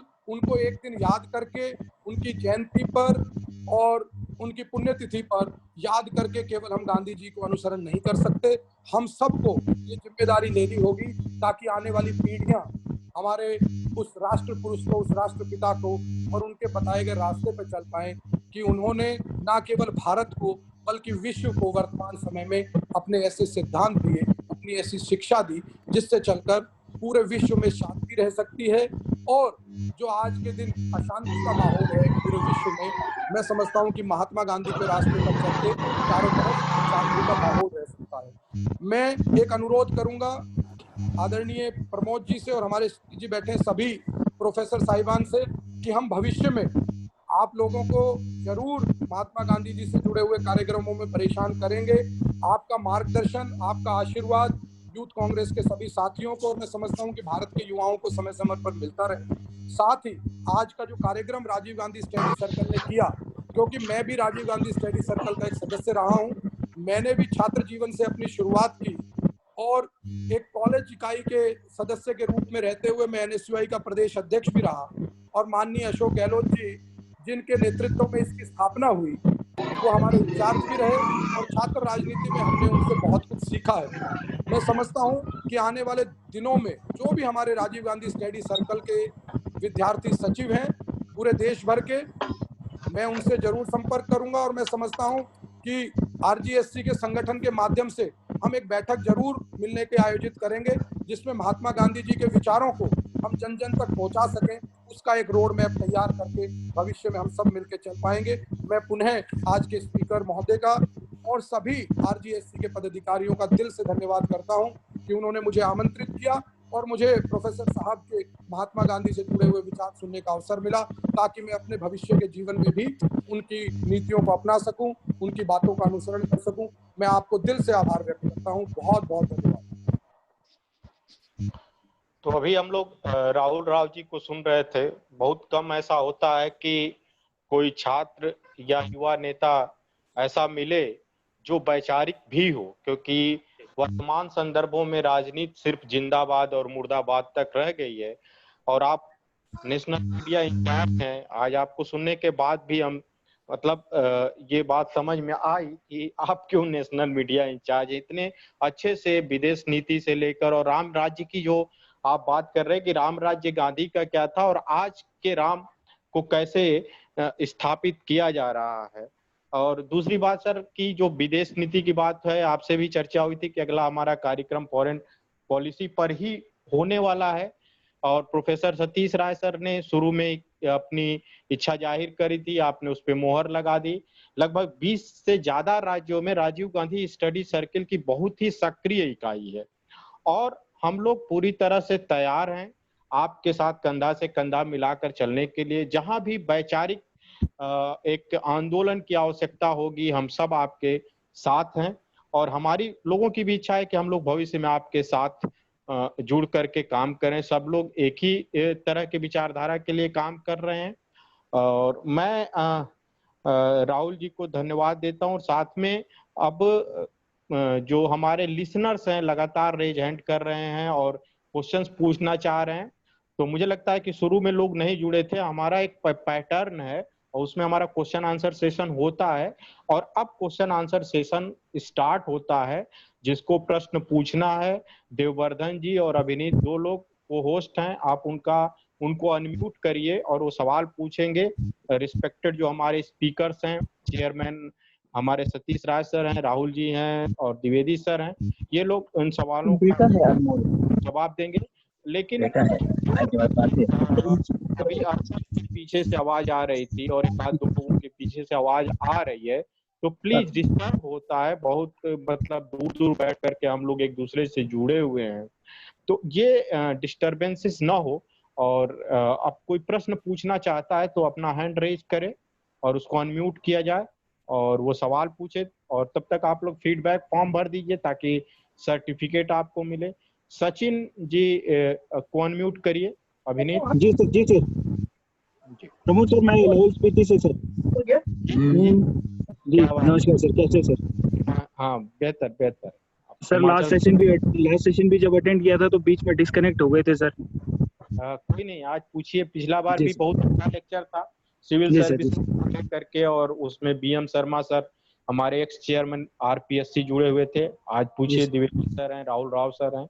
जी सर। सर जितने भी मूवमेंट्स पे सर हम लोग खुद जब जाते हैं सर, तो बहुत सी बार सर हम लोगों को ये कहिए कि पब्लिक सपोर्ट भी नहीं मिलता है। कई बार हम खुद भी हार जाते हैं या हार मान लेते हैं। अब अंदर से ये कहें कि अगर हम लोग अपने मोराल को डाउन करें या फिर हार कर बैठ जाएं तो वो भी बात नहीं बनती है सर। तो हम कैसे करें कि आने वाले समय में हम जन मुद्दों को ज्यादा लेकर आए और जन समर्थन हम लोग पाएं, क्योंकि आज की डेट में जब हम पब्लिक के बीच जाते हैं तो लोगों में जो एक नेगेटिव जो अप्रोच ज्यादा है, एक दुष्प्रभाव और जो दूसरे गलत तरीके की जो मार्केटिंग या ये कह लें कि दुष्प्रचार बहुत ज्यादा हो चुका है, तो उससे संबंधित समाधान बताएं कि आप इसका जवाब किससे सुनना चाहते हैं, तो ये भी थोड़ा सा शुरू में बता दीजिए। क्वेश्चन 60 ये 4-5 ही क्वेश्चन ले पाएंगे हम लोग, ज्यादा नहीं ले पाएंगे। 5 जी सर, जी सर। तो राहुल राव जी और राहुल सर से सर, क्योंकि हम यूथ से ज्यादा रिलेटिंग है तो हम समझेंगे कि राहुल सर ज्यादा हमको कुछ बता पाएंगे। सवाल भी आप पूछिए, एकेडमिक सवाल। राहुल राव जी सर ये जवाब दीजिए। जी जी बताइए, पूछिए। नमस्कार सर। नमस्कार जी। सर राहुल सर, बस यही पूछना था, अधिकतर जब हम लोग जब जन मुद्दों को लेकर जाते हैं जी तो कई बार ऐसा होता है कि मतलब हम पब्लिक की मतलब इश्यूज पे जा रहे हैं पर पब्लिक का समर्थन नहीं मिल पाता है, क्योंकि पब्लिक के बीच में जो दुष्प्रभाव या एक गलत प्रचार हो रखा होता है उस वजह से जन समर्थन नहीं मिल पाता है। तो इस मूवमेंट पे हम कई बार हताश भी हो जाते हैं। तो हताश होने के साथ साथ हम कोशिश तो ये करते हैं कि हम अपना मोरल डाउन ना करें और पब्लिक मुद्दे पे जाते रहें। तो जब हार मिलती है तो इस हार को मतलब किस तरीके से हम मतलब अपने ऊपर हावी होने ना दे सकें, इस बारे में आपसे जानना चाहते हैं। देखिए मित्र, मैं यही कहना चाहता हूँ कि जिस तरीके से हम कहते हैं ना कि वर्तमान जीवन में हमें गीता हमारे लिए बहुत महत्वपूर्ण है, उसी तरीके से मैं कह सकता हूँ कि महात्मा गांधी जी का जो जीवन है वो हम एक राजनीतिक व्यक्ति के साथ साथ हर सामाजिक व्यक्ति को उनके बारे में पढ़ना चाहिए। अगर आप महात्मा गांधी जी के जीवन को देखेंगे तो बहुत बार ऐसा हुआ कि हो सकता है कि समय से हमें सफलता ना मिली हो, चाहे हमारा फ्रीडम मूवमेंट रहा हो, 1857 की क्रांति रही हो, वो बहुत सारे ऐसे आपको अध्याय मिलेंगे जब जन आंदोलनों में शुरुआती सफलता नहीं मिलती। लेकिन मैं कहता हूं कि जब आप सत्य के साथ खड़े होते हैं तो आपको विचलित नहीं होना है, आपको लगातार प्रयास करना है कि आप अपनी बात को, क्योंकि आप जनहित की बात कर रहे हैं, आप सत्य के साथ खड़े, तो आप अपनी बात को लगातार कहते रहिए, उठाते रहिए और अपनी प्रासंगिकता को जनता में जब आप बना के रखेंगे तो मैं निश्चित तौर पे कहता हूं कि आपको एक दिन सफलता मिलेगी और सत्य के साथ खड़े होने वाले लोगों की संख्या में दिन प्रतिदिन आपके साथ इजाफा होगा। बहुत बार जन आंदोलनों में ऐसा होता है कि दुष्प्रचार के माध्यम से, अन्य माध्यमों से कहीं ना कहीं आंदोलनों को दबाया जाता है। लेकिन आप कोई भी आंदोलन देखेंगे जो सत्य के साथ टिका हुआ रहता है, जो जनता की भावनाओं के साथ होता है, उसमें हमेशा सफलता मिलती है। हो सकता है थोड़ा समय जरूर लगे, लेकिन मैं यही कह सकता हूँ आप जब भी जनता की बात को लेके कोई भी आंदोलन करें तो हताश ना हो, निराश ना हो, लगातार आप अपने काम को लगे रहें। महात्मा गांधी जी ने अकेले शुरुआत की थी, लेकिन पूरे भारतवर्ष ने उनके साथ जुड़ता चला गया और भारत आजाद हुआ। मैं समझता हूँ कि जब भी आप अपने क्षेत्र में काम करेंगे, ईमानदारी से करेंगे, तो आपकी हमेशा जीत होगी। मेरा तो यही कहना है। जी करिए, अंकित चाहते हैं छत्तीसगढ़ से। धन्यवाद जी, शुक्रिया। सर सभी को मेरा नमस्कार। मैं अपना सवाल आरपी द्विवेदी जी से करना चाहूँगा।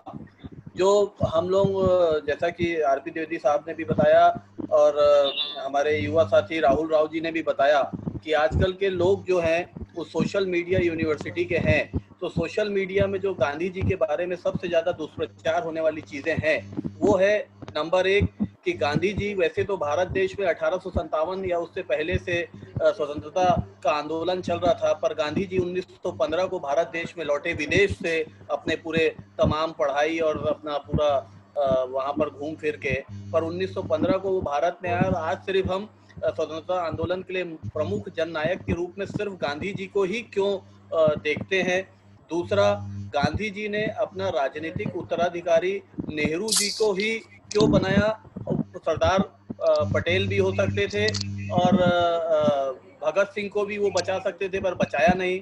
तीसरा सबसे बड़ा जो विस्मयकारी सवाल होता है, मैं भी इस बात को नहीं समझ पाता हूँ क्यों लोग ये पूछते हैं कि महात्मा गांधी ने जब जब अपना कोई आंदोलन किया और ऐसा लगता था कि आंदोलन बहुत अच्छा जा रहा है, चाहे वो भारत छोड़ो आंदोलन था या असहयोग आंदोलन था, उन्होंने अचानक से उस आंदोलन को बंद कर दिया। तो ये 3 जो मेरे सवाल हैं द्विवेदी साहब से मैं उसका जवाब चाहता हूँ। धन्यवाद बघेरी जी। आपने सवाल तो किया, लेकिन सवाल के लिए आप 5 मिनट के भीतर तीनों का उत्तर चाहते हैं, बड़ा कठिन काम होगा। लेकिन मैं कुछ बातें जरूर बताना चाहूंगा। नंबर 1, आप कहते हैं सोशल, आप 10 मिनट मैं बताना चाहता हूँ। नंबर 1, पहले सवाल का उत्तर मैं देना चाहता हूँ कि 1915 में आने के बाद में, यानी सोशल मीडिया में बहुत सारे झूठ का परिंदा भी चलता है। मैं सिर्फ चाहता बताना ये, हमारे पास सही सूचनाओं के लिए स्थान है। जैसे अगर नेहरू के बारे में कोई चीजें उठी, नेहरू के बारे में तमाम एक दुष्प्रचार पूरे वर्ष पर चलता रहा, 2 साल चलता रहा तरीके से भाषणों में, व्याख्यानों में, तो आपको मालूम है कि राष्ट्रीय जो नेहरू संग्रहालय है, जो त्रिमूर्ति भवन है, त्रिमूर्ति भवन के तमाम सारी चीजें खोल करके बताने की जरूरत है कि ये नेहरू के जन्म से लेकर के जीवन के अंतिम समय तक क्या क्या मेजर इवेंट रहे हैं, वो बिल्कुल फिगर सहित दिए हुए हैं। लोगों की पुस्तकें, उसको पुस्तकों को करके निकाल के देने की जरूरत है। What is uniqueness of the Pandit Nehru. मैं 2 चीजें बताना, एक तो सवाल ये है कि इसलिए मीडिया को, जो तमाम सारे सोशल मीडिया प्रमाणिक नहीं है, लेकिन तमाम सारे देश के तमाम सारे जो नेशनल इंपॉर्टेंस के इंस्टीट्यूशंस हैं, उनके रिसर्चेस हैं, उनके वर्क हैं, जो बिल्कुल लगे हुए हैं, त्रिमूर्ति भवन में लगे हुए हैं, सबके बारे में लगे हुए हैं, नेहरू के बारे में लगे हुए हैं, गांधी के बारे में, नेशनल गांधी, तो वहां से हम लेकर के लोगों को सूचनाएं दे सकते हैं जो प्रमाणिक है। नंबर 1 बात। दूसरी बात, एक सवाल किया आपने कि पटेल जी के बारे में कहते, थोड़ा सा मैं आज इस बात को जरूर कहूंगा, क्योंकि मुझे बहुत पहले प्रोफेसर सतीश कुमार जी के साथ लातूर में व्याख्यान देने का महाराष्ट्र में मुझे मौका मिला। वहां भी मेरे सामने सवाल खड़ा किया गया। उस जमाने में, आज के 10 साल पहले मेरे ख्याल से सतीश जी बात होगी। देखिए, गांधी जी एक ऐसे व्यक्ति की तलाश में थे जो सबको ग्राह्य हो। गांधी जानते थे सबको ग्राह्य हो।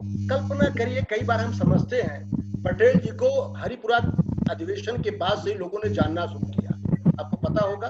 और 2 सत्याग्रह जो हुए, बारदोली सत्याग्रह, खेड़ा सत्याग्रह, वहां से लोगों ने गांधी जी को, उनको जाना, पटेल जी को जाना।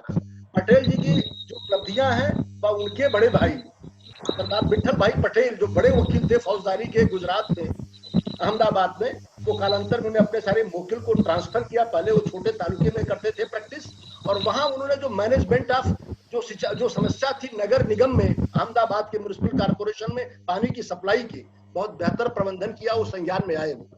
लेकिन आपको जानते हैं, किसी भी देश को आजादी प्राप्त करने के बाद में उसकी मान्यता का सवाल अन्य देशों से होता था।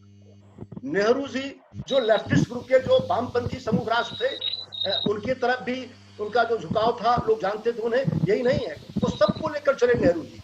एग्जाम्पल के तौर पर नेहरू जी को क्यों पसंद किया? नेहरू जी ने कम्युनिटी जो है, एग्रीकल्चर की बात की, सामुदायिक खेती की बात की। संघ के 50 वर्ष पूरे होने पर वहां बुलाया गया, आमंत्रण किया गया, व्याख्यान देने गए वो वहां से लौट करके आए। लोगों ने समझा कि गांधी जी सोशलिस्ट हैं, गांधी जी कम्युनिस्ट हैं, अरे नेहरू जी कम्युनिस्ट हैं। लेकिन उन्होंने प्रभाव तो वहां से लिया, लेकिन जब कम्युनिटी डेवलपमेंट प्रोजेक्ट चालू किया नीलोखेड़ी में, तो वो वैज्ञानिक लेकर के अमेरिका से आए, जो बेस्ट है उससे लेने की। तो पश्चिम को स्वीकार थे, साउथ एशियन कंट्रीज को भी स्वीकार थे नेहरू जी। उनका इतना बड़ा व्यक्तित्व, राष्ट्र में सिर्फ व्यापक व्यक्तित्व की बात नहीं है, अंतरराष्ट्रीय स्तर पर जिसकी रिकॉग्निशन होती है, अगर पहले राष्ट्र का प्रमुख वो बनेगा तो राष्ट्र को मान्यता पहले मिलेगी। आपको पता होगा, बांग्लादेश को आजादी मिलने के बहुत दिनों बाद तक तमाम सारे राष्ट्रों ने मान्यता प्रदान नहीं की। तो आजादी के बाद में भारत की स्वतंत्रता की मान्यता की स्वीकृति का सवाल था। नेहरू तमाम नेताओं में बहुत आगे थे, इसलिए गांधी के सामने विवशता थी कि वो नेहरू को आगे करते। पटेल के प्रति उनका दुराभाव नहीं था। हम कई बार कहते हैं, अखाड़े में पहलवान लड़ना नहीं चाहते, लेकिन उस्ताद लड़ाना चाहते। आज कभी कभी आप देखें, मैं अभी किताब आई है लेट्स किल गांधी, तुषार गांधी की, और उसमें उन्होंने इसका उल्लेख किया है कि महात्मा गांधी पर अटैक के बाद में संसद में पहले बार दिन अटैक हुआ और दूसरे दिन गांधी की हत्या हो जाती है। पूरे संसद में आवाज उठ गई पटेल के खिलाफ। पटेल जी डिप्टी प्राइम मिनिस्टर भी थे, पटेल गृह मंत्री थे, उनकी असफलता को लेकर सारे सदन के लोग खिलाफ हो गए कि now our deputy prime minister could not save the life of nation. और अगर कोई दूसरा होता, अगर नेहरू और पटेल में प्रतिद्वंदता होती, तो जहां सारा सदन पटेल के खिलाफ था, 1 मिनट लगता नेहरू को बाहर कर देने पर नेहरू खड़े होते हैं और 50 मिनट तक पटेल के पक्ष में भाषण देते हैं, सदन में खड़े होते हैं बचाव के लिए और उनके प्रयासों का उल्लेख करते। ये है व्यक्तित्व जानना, इसलिए किया। दूसरी बात, आपको पता नहीं होगा, शायद पता होना भी चाहिए, कांग्रेस का अधिवेशन था 1916 का लखनऊ में, और वहाँ कांग्रेस सेवा दल में जुड़े हुए थे हमारे, आप जुड़े हुए थे नेहरू जी। अचानक वहाँ पहुंच गए, बर्तन मांज रहे थे, पहुंच गए मोतीलाल नेहरू जी कार लेकर के, वहां देखा उनका लाडला लड़का बर्तन मांज रहा। उस जमाने में कैटरर नहीं होते थे, तो नेहरू को देख करके गुस्सा आ गया कि मेरे बेटे से बड़े लाड़ प्यार से पाला है, नेहरू गांधी को यही काम मिला है, बर्तन मजवाने का काम मिला है कांग्रेस सेवा दल में। और गुस्से में गए गांधी के पास, गए, क्या गांधी जी क्या कर रहे हैं आप पैसा ले लेते, आदमी रख लेते बर्तन मांजने के लिए, मेरे लड़के को काम सौंप दिया। गांधी जी ने कहा पैसा दे देंगे आप? कहा बिल्कुल दे देंगे। निकाला चेक, ब्लैंक चेक निकाला और भर दिया, साइन कर दिया, कहा लीजिए अमाउंट भर लीजिए आप। गांधी जी ने लिखा जवाहरलाल नेहरू। मोतीलाल नेहरू भावुक हो गए और कहा मेरे मन में भी पुत्र मोह आ गया था, मेरे मन में भी, जैसे भगवान दशरथ के मन में अपने पुत्रों को लेकर आ गया, जब मांगने गए विश्वामित्र चौथे पांयों सुतचारी, यह न कहो मुझ हृदय विचारी, उनको मोह हो गया था। ऐसे नेहरू आपके हैं, आप इनसे जो चाहे सो काम लीजिए। तो वो नेहरू इतने बड़े परिवार के होकर के सेवा के भाव से बर्तन मांजने का काम करते हैं कांग्रेस के अधिवेशन में। बड़ा आदमी जब सामान्य स्तर का काम करता है तो लगता है कि वह सबके लिए है, इसलिए सर्वग्राह्य थे। हिंदू को ग्राह्य थे, मुसलमान को ग्राह्य थे, क्रिश्चियन को ग्राह्य थे। तो सर्वधर्म संभाव की दृष्टि से दुनिया के सारे राष्ट्रों को स्वीकार थे नेहरू, इसलिए गांधी की व्यवस्था भी नेहरू थे और नेहरू को ले आए। एक दो बातें थी, ये मैंने दो बातों का, मैंने शायद दो सवाल आपने पूछा था बताया। मुझे लगता है कि अगर आप शुरू में राय सर के 2 लेक्चर हुए थे, ये चौथा लेक्चर है, तो उसमें भी राय सर ने भी बहुत ढंग से इलैबोरेट किया था। उनके लेक्चर में भी आपके सवालों के जवाब थे। जूही चतुर्वेदी जी कुछ प्रश्न पूछना चाहती हैं। मेरा पहले आग्रह ये है कि प्रश्न शॉर्ट में हो और ताकि उसका उसी तरह जवाब मिल पाए, और अभी रेज करके रखा है। तो जूही चतुर्वेदी जी जल्दी से 30 सेकंड के अंदर आप अपना सवाल पूछिए। सर, मेरा क्वेश्चन ये आरपी द्विवेदी सर से है, और मेरा सवाल है कि ये जैसे सर ने अभी बताया कि राफेल प्लेन्स जो अभी हमने खरीदे हैं, और सर का ओपिनियन थी कि हमें हॉस्पिटल्स पे इन्वेस्टमेंट करना चाहिए था कोरोना को देखते हुए।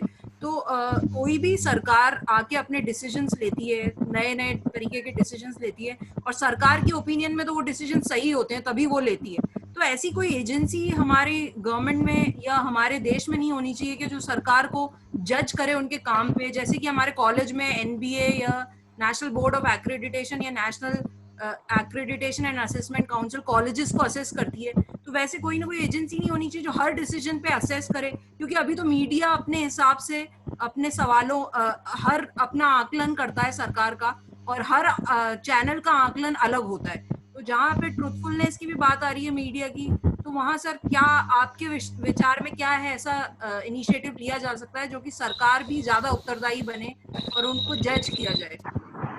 धन्यवाद जूही जी, आपने बहुत अच्छा सवाल किया है। पहली बात तो हमारे वक्तव्य को पूर्णता में अंशता में लेने की जरूरत नहीं है। मैंने राफेल विमान की आवश्यकता भारत के संदर्भ में ही उसको नहीं बताया था। मेरा कहना था कि दुनिया की आवश्यकता पहले हमारा सेफ ड्रिंकिंग वाटर है, मिल्क की अवेलेबिलिटी है, स्वास्थ्य और शिक्षा की सुविधाओं की उपलब्धता पूरी दुनिया के लोगों को है। ये उसकी तरफ न जाकर के दुनिया ने तमाम सारे साम्राज्यवादी विस्तार की चाहत हो, चाहे जैसे भी हो, अभी समाप्त नहीं हुई है। और इस वजह से जिस तरह से सैन्य उपकरणों के क्रय करने, उसके संग्रह करने और उसे रखरखाव पर खर्च हो रहा है, अब पैंडेमिक एज में दुनिया को मानना पड़ा अब कि जो पश्चिम के देश थे जो कहते थे, उल्लेख करते थे हमारे पास संसाधन बहुत हैं, वह भी स्वास्थ्य सेवाओं को देने में असफल साबित हुए। अब दुनिया अपनी प्रायोरिटी बदलेगी, घटनाएं लोगों को सबक सिखाती हैं, दुनिया अपनी प्रायोरिटी बदलेगी। और हमने इसलिए कहा सरकार को प्राथमिकता में, भारत की नहीं दुनिया की सरकार प्राथमिकता में चेंज करेगी। यहाँ भी होगा। आपने एक सवाल किया कि मॉनिटरिंग ऐसा इवैल्यूएशन का केंद्र होना चाहिए। आपको पता होगा सेना की आवश्यकता की मॉनिटरिंग इवैल्यूएशन एक दूसरी तरह की सिस्टम है, इसकी आवश्यकता का सिस्टम एक दूसरी तरीके से है। हमने, अगर आप मेरी बात सुनी होगी तो आपने देखा होगा, हमने कहा कि हम आवश्यकता के विस्तार के पक्षधर नहीं है। अगर देश का नायक मुझे सिखाता है कि जहाज में हर आदमी को उड़ना है, अब सड़क पर चलना है, जिस देश में प्राथमिकता शराब हो जाए, दवा की जगह, दवा की उपलब्धता नहीं है लेकिन शराब की उपलब्धता माल में भी होगी। अगर ऐसा निर्णय होगा तो निस्संदेह चिंता का विषय होगा। और यही कारण है, इस पर ही चेक पॉइंट करने के लिए तो प्रतिपक्ष को मजबूत होने की जरूरत है, प्रतिपक्ष को सुनने की जरूरत है। हमारी आवश्यकता है कि सरकार जो निर्णय लेती है वह सही है गलत है, खुले मन से, हमारे अपर हाउस राज्यसभा है और लोकसभा है और छोटी छोटी सभाएं जो हैं वहां पर इसकी चर्चा होनी चाहिए। हमने लोकतंत्र में चेक पॉइंट बना रखे हैं, लेकिन अगर उस चेक पॉइंट को सिंसियरिटी सरकार स्वीकार न करे तो चिंता का विषय होगा। ऐसा नहीं, हमारे पास है इवैल्यूएशन के लिए, आपको मालूम है संसदीय समिति बनती है हमारे यहाँ, संसदीय डिफरेंट पॉलिटिकल पार्टीज को मिला करके किसी चीज के लिए कमेटी का प्राविधान है। लोकतंत्र के प्रयोग करने के तमाम संस्थाओं की जो चीजें 70 साल में विकसित की गई हैं सब बहुत जानबूझकर बनाई गई है, लेकिन अगर उन संस्थाओं में ऑनेस्टली ईमानदार व्यक्ति न प्रवेश करे, जिसरा ही मनुष्य का है, आप कल्पना करिए हम जिससे न्याय की अपेक्षा करें अगर वही न्यायाधीश हमको निराश कर दे, और खुलेआम जनता जानती हो कि निराश है, तब चिंता का विषय होगा। सिस्टम है, सिस्टम में ईमानदार लोग कैसे आए? गांधी ने कहा था knowledge without character is one kind of sin. 1921 में कहा था चरित्र रहित ज्ञान सबसे बड़ा पाप है। ये आईएएस आईपीएस अफसर सबसे इंटेलेक्चुअल है, लेकिन अगर उनके बिस्तर से 5 लाख रुपए हटा जाए तो चिंता का विषय है। तो जूही जी, सिस्टम हमारे पास है, सिस्टम का ऑनेस्टली हमें समर्थन करने की जरूरत है, हमें मजबूत करने की जरूरत है। और मूल्यांकन की जिम्मेदारी किसी भी सरकार के कार्यक्रम की, अगर सबसे अच्छा मूल्यांकन कोई करेगा तो जनता करेगी, विपक्ष करेगा। ये करने का काम हो कहाँ रहा है? उस काम को रोका जा रहा है। अगर काम हो जाए तो काम ठीक हो जाए। ठीक है, थैंक यू सर। चलिए अगला प्रश्न इनवाइट करिए। जी जी, ये दीपक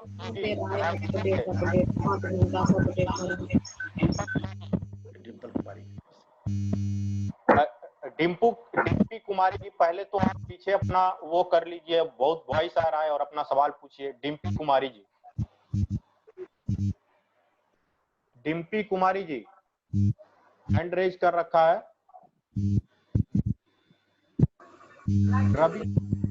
रवि रंजन, सवाल कुछ पूछना चाहते हो? गया से जी नमस्ते सर। पूछना जी सर, मेरा सवाल था द्विवेदी सर से कि आज के वर्तमान समय में जिस तरह से हमारा लोकतंत्र खतरा हो रहा है, ऐसे में क्या राइट टू रिकॉल लाया जा सकता है? क्या है? फिर से क्वेश्चन मुझे सुनाई नहीं पड़ा। थोड़ा नेटवर्क प्रॉब्लम है आपके यहाँ, फिर से पूछो। सर, मेरा सवाल यह था कि आज के वर्तमान परिवेश में लोकतंत्र जो खतरा हो रहा है, इसके लिए क्या राइट टू रिकॉल यहाँ लाया जा सकता है? रिकॉल, राइट टू रिकॉल जी। देखिए, मुझे लगता है राइट टू रिकॉल लाने के लिए पूरी बात है जनता, ये लोकतंत्र की सफलता इस बात में है कि हमारा लोग कितना चैतन्य है। अगर जात के दूरी से, धर्म के दूरी से, रीजनलिज्म से अगर हम अलग नहीं हटेंगे तो हम कोई भी सिस्टम राइट टू रिकॉल भी कितने लोग ले आएंगे? सवाल है राइट टू रिकॉल कैसे आएगा? हमें तो बहुत सारे कानून में परिवर्तन करने की जरूरत है और आवश्यकता आविष्कार की जननी होती है। जिस तरह से अब खरीद फरोख्त विधायकों का हो रहा है, सांसदों का हो रहा है, बिकने के लिए मार्केट में लोग तैयार हैं, तो निस्संदेह आने वाले दिनों में मुझे पूरा विश्वास है कानून ऐसा आएगा, कोई कानून ऐसा आएगा जिससे इस पर नियंत्रण पाया जा सकेगा। अभी हम कुछ स्तर पर पहुंचेंगे, ये रास्ता निकला है, इस रास्ते को बंद किया जाएगा तो राइट टू रिकॉल अच्छी बात है, लेकिन राइट टू रिकॉल इतना आसान प्रक्रिया नहीं है, बल्कि हमें एग्जिस्टिंग प्रोसेस है, एग्जिस्टिंग जो सिस्टम है उसको ईमानदार बनाना है। हमें जो हमारा जो आयोग है, निर्वाचन आयोग, उससे कई बार सुप्रीम कोर्ट ने भी अपेक्षा की है कि आप दल बदल के संदर्भ में बड़ा प्रूफ लाइए, अपराधियों से मुक्त लोकतंत्र बनाने के लिए आप एक प्रस्ताव ठोस लाइए, अभी तक नहीं ला सके। तो हमें जो अपेक्षाएं अभी हैं, अगर ईमानदारी पूर्वक अपराधियों पर नियंत्रण करके लोकतंत्र बने, गांधी जी ने कहा सच्चा लोकतंत्र तब है जब मौलवियों के मोहल्ले में पंडित जीत जाए और पंडित के मोहल्ले में मौलवी जीत जाए, सेवा के आधार पर लोकतंत्र की सच्ची परतवा होगी। आज तो टिकट भी बढ़ता है पॉपुलेशन देख करके लोगों का, कितने पंडित हैं, कितने मुसलमान हैं, कितने एससी हैं, कितने एसटी हैं, टिकट का बंटवारा होता है। तो पॉलिसी नहीं, आइडियोलॉजी नहीं है, कहीं कुछ नहीं है। हमें अब आने वाले दिनों में नई पीढ़ी जो आएगी, अभी नई पीढ़ी में झुकाव भव्यता का है, भौतिकता का, भोग का है, बस संसाधनों पर नियंत्रण चाहती है। मन थोड़ा सा झुकेगा, मन थोड़ा सा मरेगा तो फिर से विचार की तरफ आएगा, आत्मा का विस्तार होगा। मैं पॉजिटिविटी में विश्वास रखता हूं। आने वाले दिनों में मुझे पूरा भरोसा है कि जनता देख रही है, सब जानती है, परिवर्तन जनता कर देती है, जनता करेगी परिवर्तन, बशर्ते हम ईमानदारी पूर्वक अपने काम को करें, हम खड़े हों। अभी एक प्रश्न का उत्तर बहुत पहले जो पहला सवाल पूछा था हमारे आदरणीय राहुल देव जी से, लड़के ने कहीं वो ईस्टर्न रीजन का लड़के ने पूछा था कि हम जातीय लोगों के बीच में प्रभावकारी नहीं होते।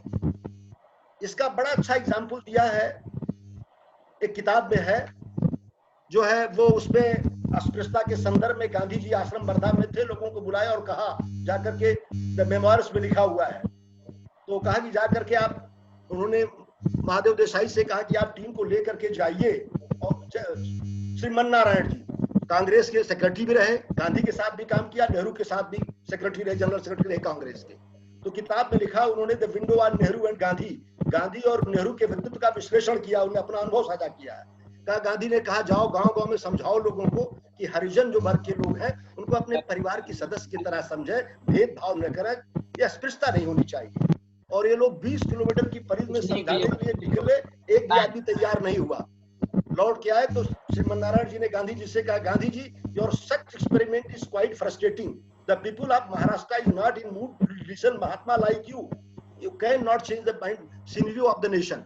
गांधी जी बड़े चुपचाप देखते रहे, छाले पड़ गए थे लोगों को, 20 दिन से दौड़ रहे थे अस्पृश्यता के निवारण के लिए, काम कर रहे थे। गांधी जी ने कहा, सैकड़ों वर्षों से तुमने लोक संस्कृति को समझा है, आप 3 दिन चल करके परिवर्तन चाहते हैं, हम दूनी ताकत से जनता की सेवा करेंगे, अपने सेवा के बल पर विश्वास पैदा करेंगे अपने बारे में, और उनको एक दिन मनवा के रहेंगे कि हमारे जो हरिजन भाई हैं वो हमारे वर्ग के हैं, वो अलग नहीं, उनके साथ ऐसा बर्ताव न किया जाए। पेशेंस गांधी ने सिखाया। तो विंडोज ऑन नेहरू में जो श्रीमन नारायण ने क्वेश्चन जो आज लड़के ने पैदा किया है, वहां के हमारे ईस्टर्न रीजन के है, नॉर्थ ईस्ट के, वो वही श्रीमन नारायण पैदा करते गांधी के सामने कि लोग मान नहीं रहे हैं, आप कह रहे हैं, हम प्रचार कर रहे हैं, लोग तैयार नहीं है, बड़े वर्गों के लोग, अब जात वर्ग के लोग मानने के लिए। तो गांधी ने कहा, नहीं, हम दूनी ताकत से सेवा करेंगे, जितना ही आप लोगों से जुड़ेंगे, उनके कल्याण से जुड़ेंगे, अच्छे मन से जुड़ेंगे, आज नहीं कल तो लोग मानेंगे कि ये संगठन इतना मजबूत है, इतना निस्वार्थ भाव से काम करने वाले लोग हैं, वो एक दिन आपके साथ खड़े होंगे। समय की जरूरत है, पेशेंस की जरूरत है। धन्यवाद। प्रोफेसर सर हमारे राष्ट्रीय समन्वयक हैं, कुछ सवाल उनसे भी लोग पूछेंगे। गांधी जी पे खुद ही का स्पेशलाइजेशन है, सर बोल रहे हैं, तब तक आप लोग अगर कोई प्रश्न हो तो उसको चैट बॉक्स में डाल दीजिए। कुछ नेटवर्क की भी आप लोगों के यहाँ से कनेक्टिविटी ठीक नहीं है, हम लोग सीधे सवाल पूछ लेंगे। अब मैं आदरणीय professor Satish Rai sir, Rajiv Gandhi study circle के सर्वे सर्वा हैं, अशोक गहलोत जी के उपरांत सब कुछ देख रहे हैं, इसके राष्ट्रीय समन्वयक हैं। राहुल राव जी ने कुछ प्रश्न उठाए थे कि कैसे आप हम लोग एक दूसरे से तालमेल बैठा कर सकते हैं, और आप आज के संदर्भ में गांधी की क्या प्रासंगिकता है। सर आपको पुनः सुनने के लिए सारे छात्र और सब लोग इंतजार कर रहे हैं, कृपया अपना उद्बोधन आप अध्यक्षीय भाषण दें। धन्यवाद प्रमोद जी। भाई आरपी द्विवेदी जी, राहुल जी, प्रमोद जी, अंकित, अभिनीत, सभी छात्र सचिवगण और अन्य सभी उपस्थित साथियों, आपने एक बहुत विचारोत्तेजक व्याख्यान प्रोफेसर राम प्रकाश द्विवेदी जी से समसामयिक संदर्भ में गांधी पर सुना। एकेडमिक ढंग से उन्होंने कई एक पहलू समसामयिक संदर्भ के, लोकतांत्रिक संस्कृति के, उसकी जो चुनौतियां हैं उनके परिप्रेक्ष्य में गांधी को आपके सामने परोसने का प्रयास किया। आज 2020 में पूरा का पूरा साल लगभग बीतने जा रहा है। एक अभूतपूर्व संकट और आपदा से ग्रस्त होकर। इस दौर में गांधी कुछ और ज्यादा प्रासंगिक हो गए हैं। आज भूमंडलीकरण जिसका दौर हमने देखा है पिछला 3 दशक, विशेष रूप से 2-4 साल और उस पहले से उसकी शुरुआत के स्वर आपको सुनाई देने लग गए थे। ये भूमंडलीकरण इस कोविड के दौर में आपको पूरी तरह से चौराहे पे खड़ा दिखाई दे रहा है। इस भूमंडलीकरण में एक दौर में, अपने आरंभिक दौर में अर्बनाइजेशन को, शहरीकरण को बहुत ज्यादा उत्तेजित करने का काम किया था। लेकिन आज एक डी अर्बनाइजेशन का सिलसिला आपको दिखाई दे रहा है, क्योंकि जिस संकट से हम पिछले महीनों में गुजरे हैं, उस संकट के दौर में जो बाजार की ताकत खड़ी हुई थी भूमंडलीकरण के सहारे, जिसने राजनीतिक सत्ताओं को भी अपनी शर्तों पर हांकना शुरू किया था पिछले दशकों में, वो बाजार जब लोगों के संरक्षण का सवाल आया तो शटर गिरा करके दुबक करके बैठ गया। आप कह सकते हैं कि बाजार एकदम नंगा हो गया और यह साबित हो गया कि राज्य तो संरक्षक हो सकता है, लेकिन बाजार संरक्षक नहीं हो सकता। जितने निजी चिकित्सालय स्थापित हुए बड़ी संख्या में, वो सब शटर गिरा करके बैठ गए, और जो लगातार जर्जर बनाया गया सरकारी चिकित्सा तंत्र था, वो इस आपदा से लड़ता हुआ, अपनी टूटी फूटी सामर्थ्य से लड़ता हुआ दिखाई दिया। प्रधानमंत्री जी ने एक अपील कर दी लोगों से, उद्यमियों से, रोजगारदाताओं से, कि वो अपने लोगों का संरक्षण करें। काम नहीं भी लॉकडाउन में हो रहा है तो भी वो उनको पेमेंट करें। अपने जो घर गृहस्थी में जो थोड़े बहुत एम्प्लॉयमेंट लोग देते हैं, उनको तो पाला लोगों ने किसी हद तक, लेकिन इन बड़े उद्योगपतियों ने एक हाथ को छोड़ करके पूरी तरह हाथ खड़ा कर दिया। जो कमाया था शहरों में, अभी द्विवेदी जी कह रहे थे कि सरकार को ये भी नहीं पता कि कितने लोग अपना घर छोड़ करके बाहर काम धाम कर रहे हैं। 14 से 15 करोड़ लोग सरकारी अनुमान के मुताबिक और 18 से 20 करोड़ लोग गैर सरकारी अनुमान के मुताबिक हिंदुस्तान में अपने घरों से निकल करके इस दौर में बाहर आजीविका के लिए कहीं न कहीं किसी न किसी शहर में रह करके काम करते हैं। जो कमाया था उन्होंने वो लॉकडाउन में 10 दिन, 25 दिन, 1 महीना उन्होंने खाया, और जब सब खत्म हो गया, बिना कोरोना के भी मरने का बड़ा सवाल उनके सामने खड़ा हो गया, तो वो अचानक जैसे कोई बम्बार्डमेंट हो या कोई विस्फोट हो, करोड़ों लोग सड़कों पर निकल पड़े। बीमारी भी उससे उत्तेजित हुई। गांव में लोग लौट करके आए। गांव की पाचन शक्ति उनके पचाने की अब नहीं है। उससे बहुत सारे समस्याएं सामाजिक आर्थिक गांव में भी खड़ी हुई। इस दौर में 3/4 लोगों ने अपने रोजगार खोए हैं, नौकरी खोई। ऐसे दौर में गांधी और ज्यादा प्रासंगिक हो गए। जिस गांधी ने शुरू से यह कहा कि भारत गांव की संस्कृति का देश है, वो आधुनिक विकास के खिलाफ नहीं थे बहुत, लेकिन गांव की कीमत पर विकास नहीं चाहते थे। और वो चाहते थे कि गांव को स्वावलंबी बनाया जाए। पंचायतों की वैदिक काल से चली आ रही प्रणाली थी, जिसे मुगल ताल तक किसी ने नहीं छेड़ा, अंग्रेजों ने उसको रौंदा, लेकिन बाद में उसकी ताकत को महसूस करके उन्होंने भी किसी हद तक उसे रिवाइव भी किया 20वीं शताब्दी के दूसरे दशक में। उन पंचायतों को जब गांधी के से प्रभावित लोगों के, गांधी के चेलों का वर्चस्व था संविधान सभा में, तो संवैधानिक संरचना में उसे स्थान मिलेगा, ये उम्मीद की जाती थी। लेकिन ये काम उस समय नहीं हुआ।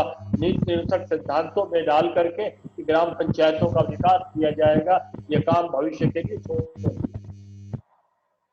डिफरेंसेस थे उस समय। अम्बेडकर साहब जैसे लोग ये मानते थे कि अभी सामंतवाद का बड़ा गहरा शिकंजा है, खास करके ग्रामीण समाज पर, और बहुत पावरफुल बनाइएगा आप पंचायतों को तो ये पुराने जमींदारों के हाथ का खिलौना बन जाएगा।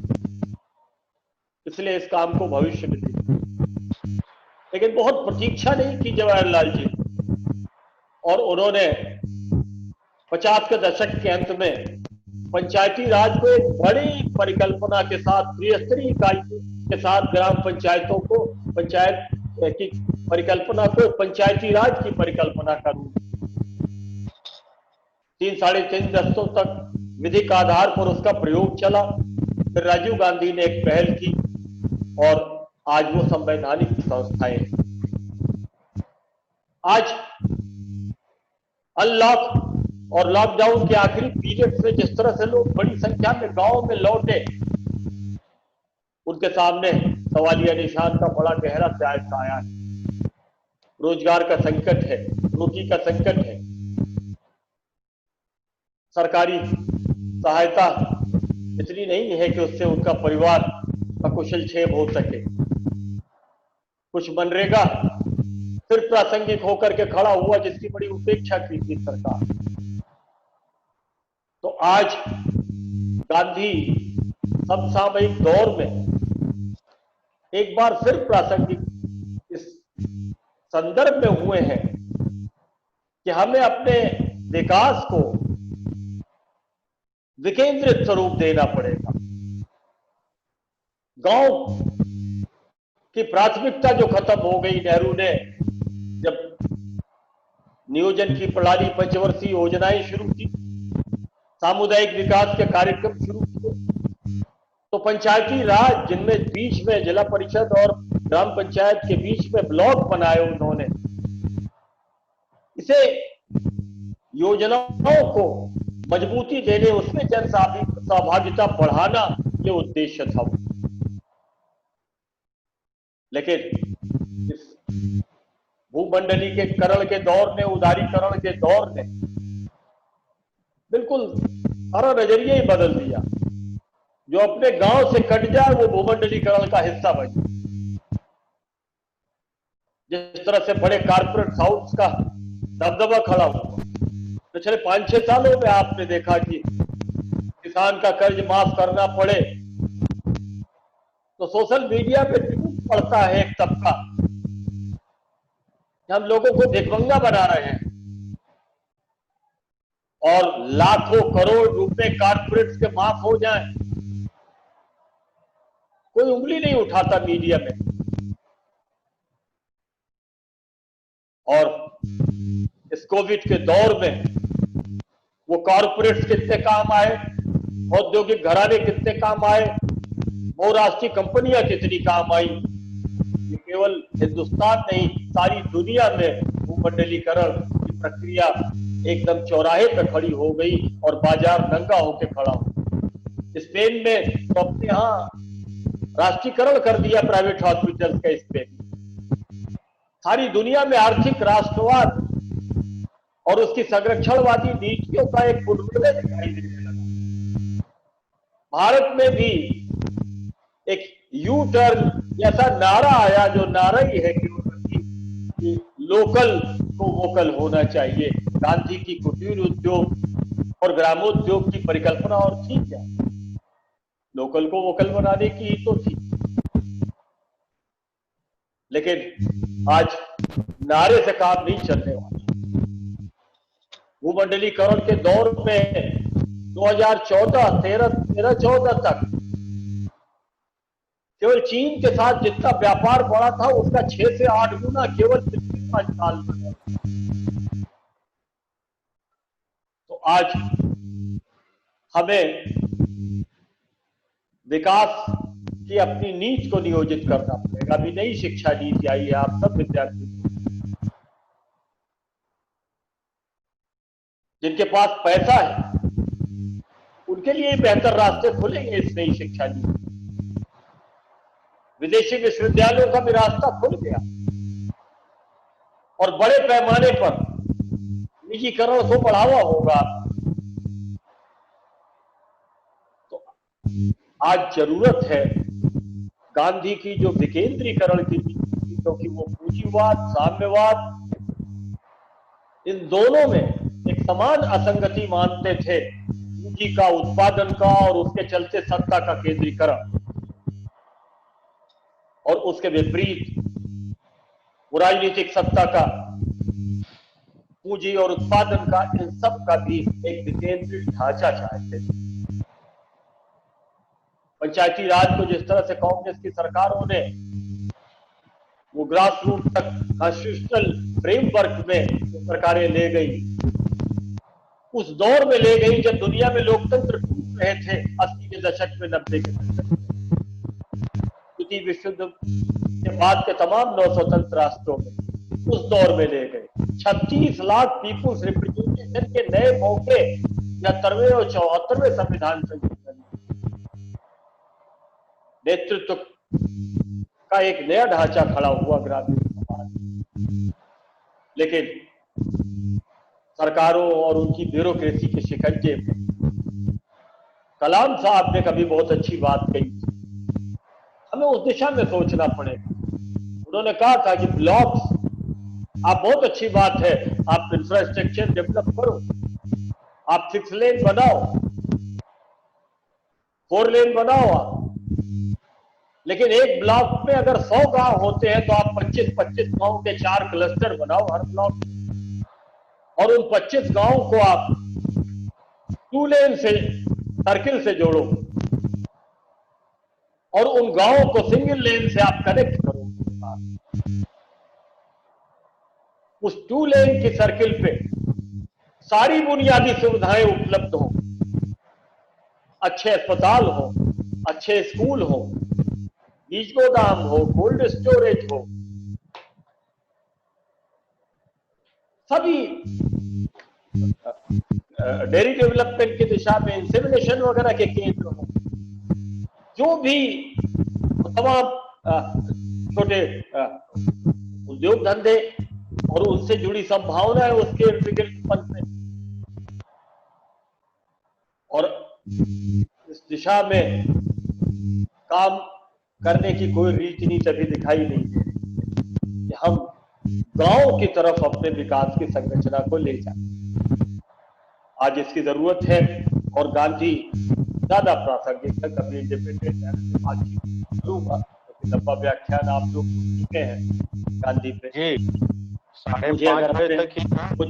मुझे आपके टेलीफोन नंबर डाल देगा कोई, जिसपे व्हाट्सएप होगा, तो गांधी पे पूरा व्याख्यान 80 मिनट का मैं आपको डाल दूंगा, उसमें जो भी भेजेगा। कुछ सवाल बड़े अच्छे आए आज तो उत्तर भी। राहुल जी ने पहले सवाल का उत्तर दिया और बाद में आरपी द्विवेदी जी ने भी।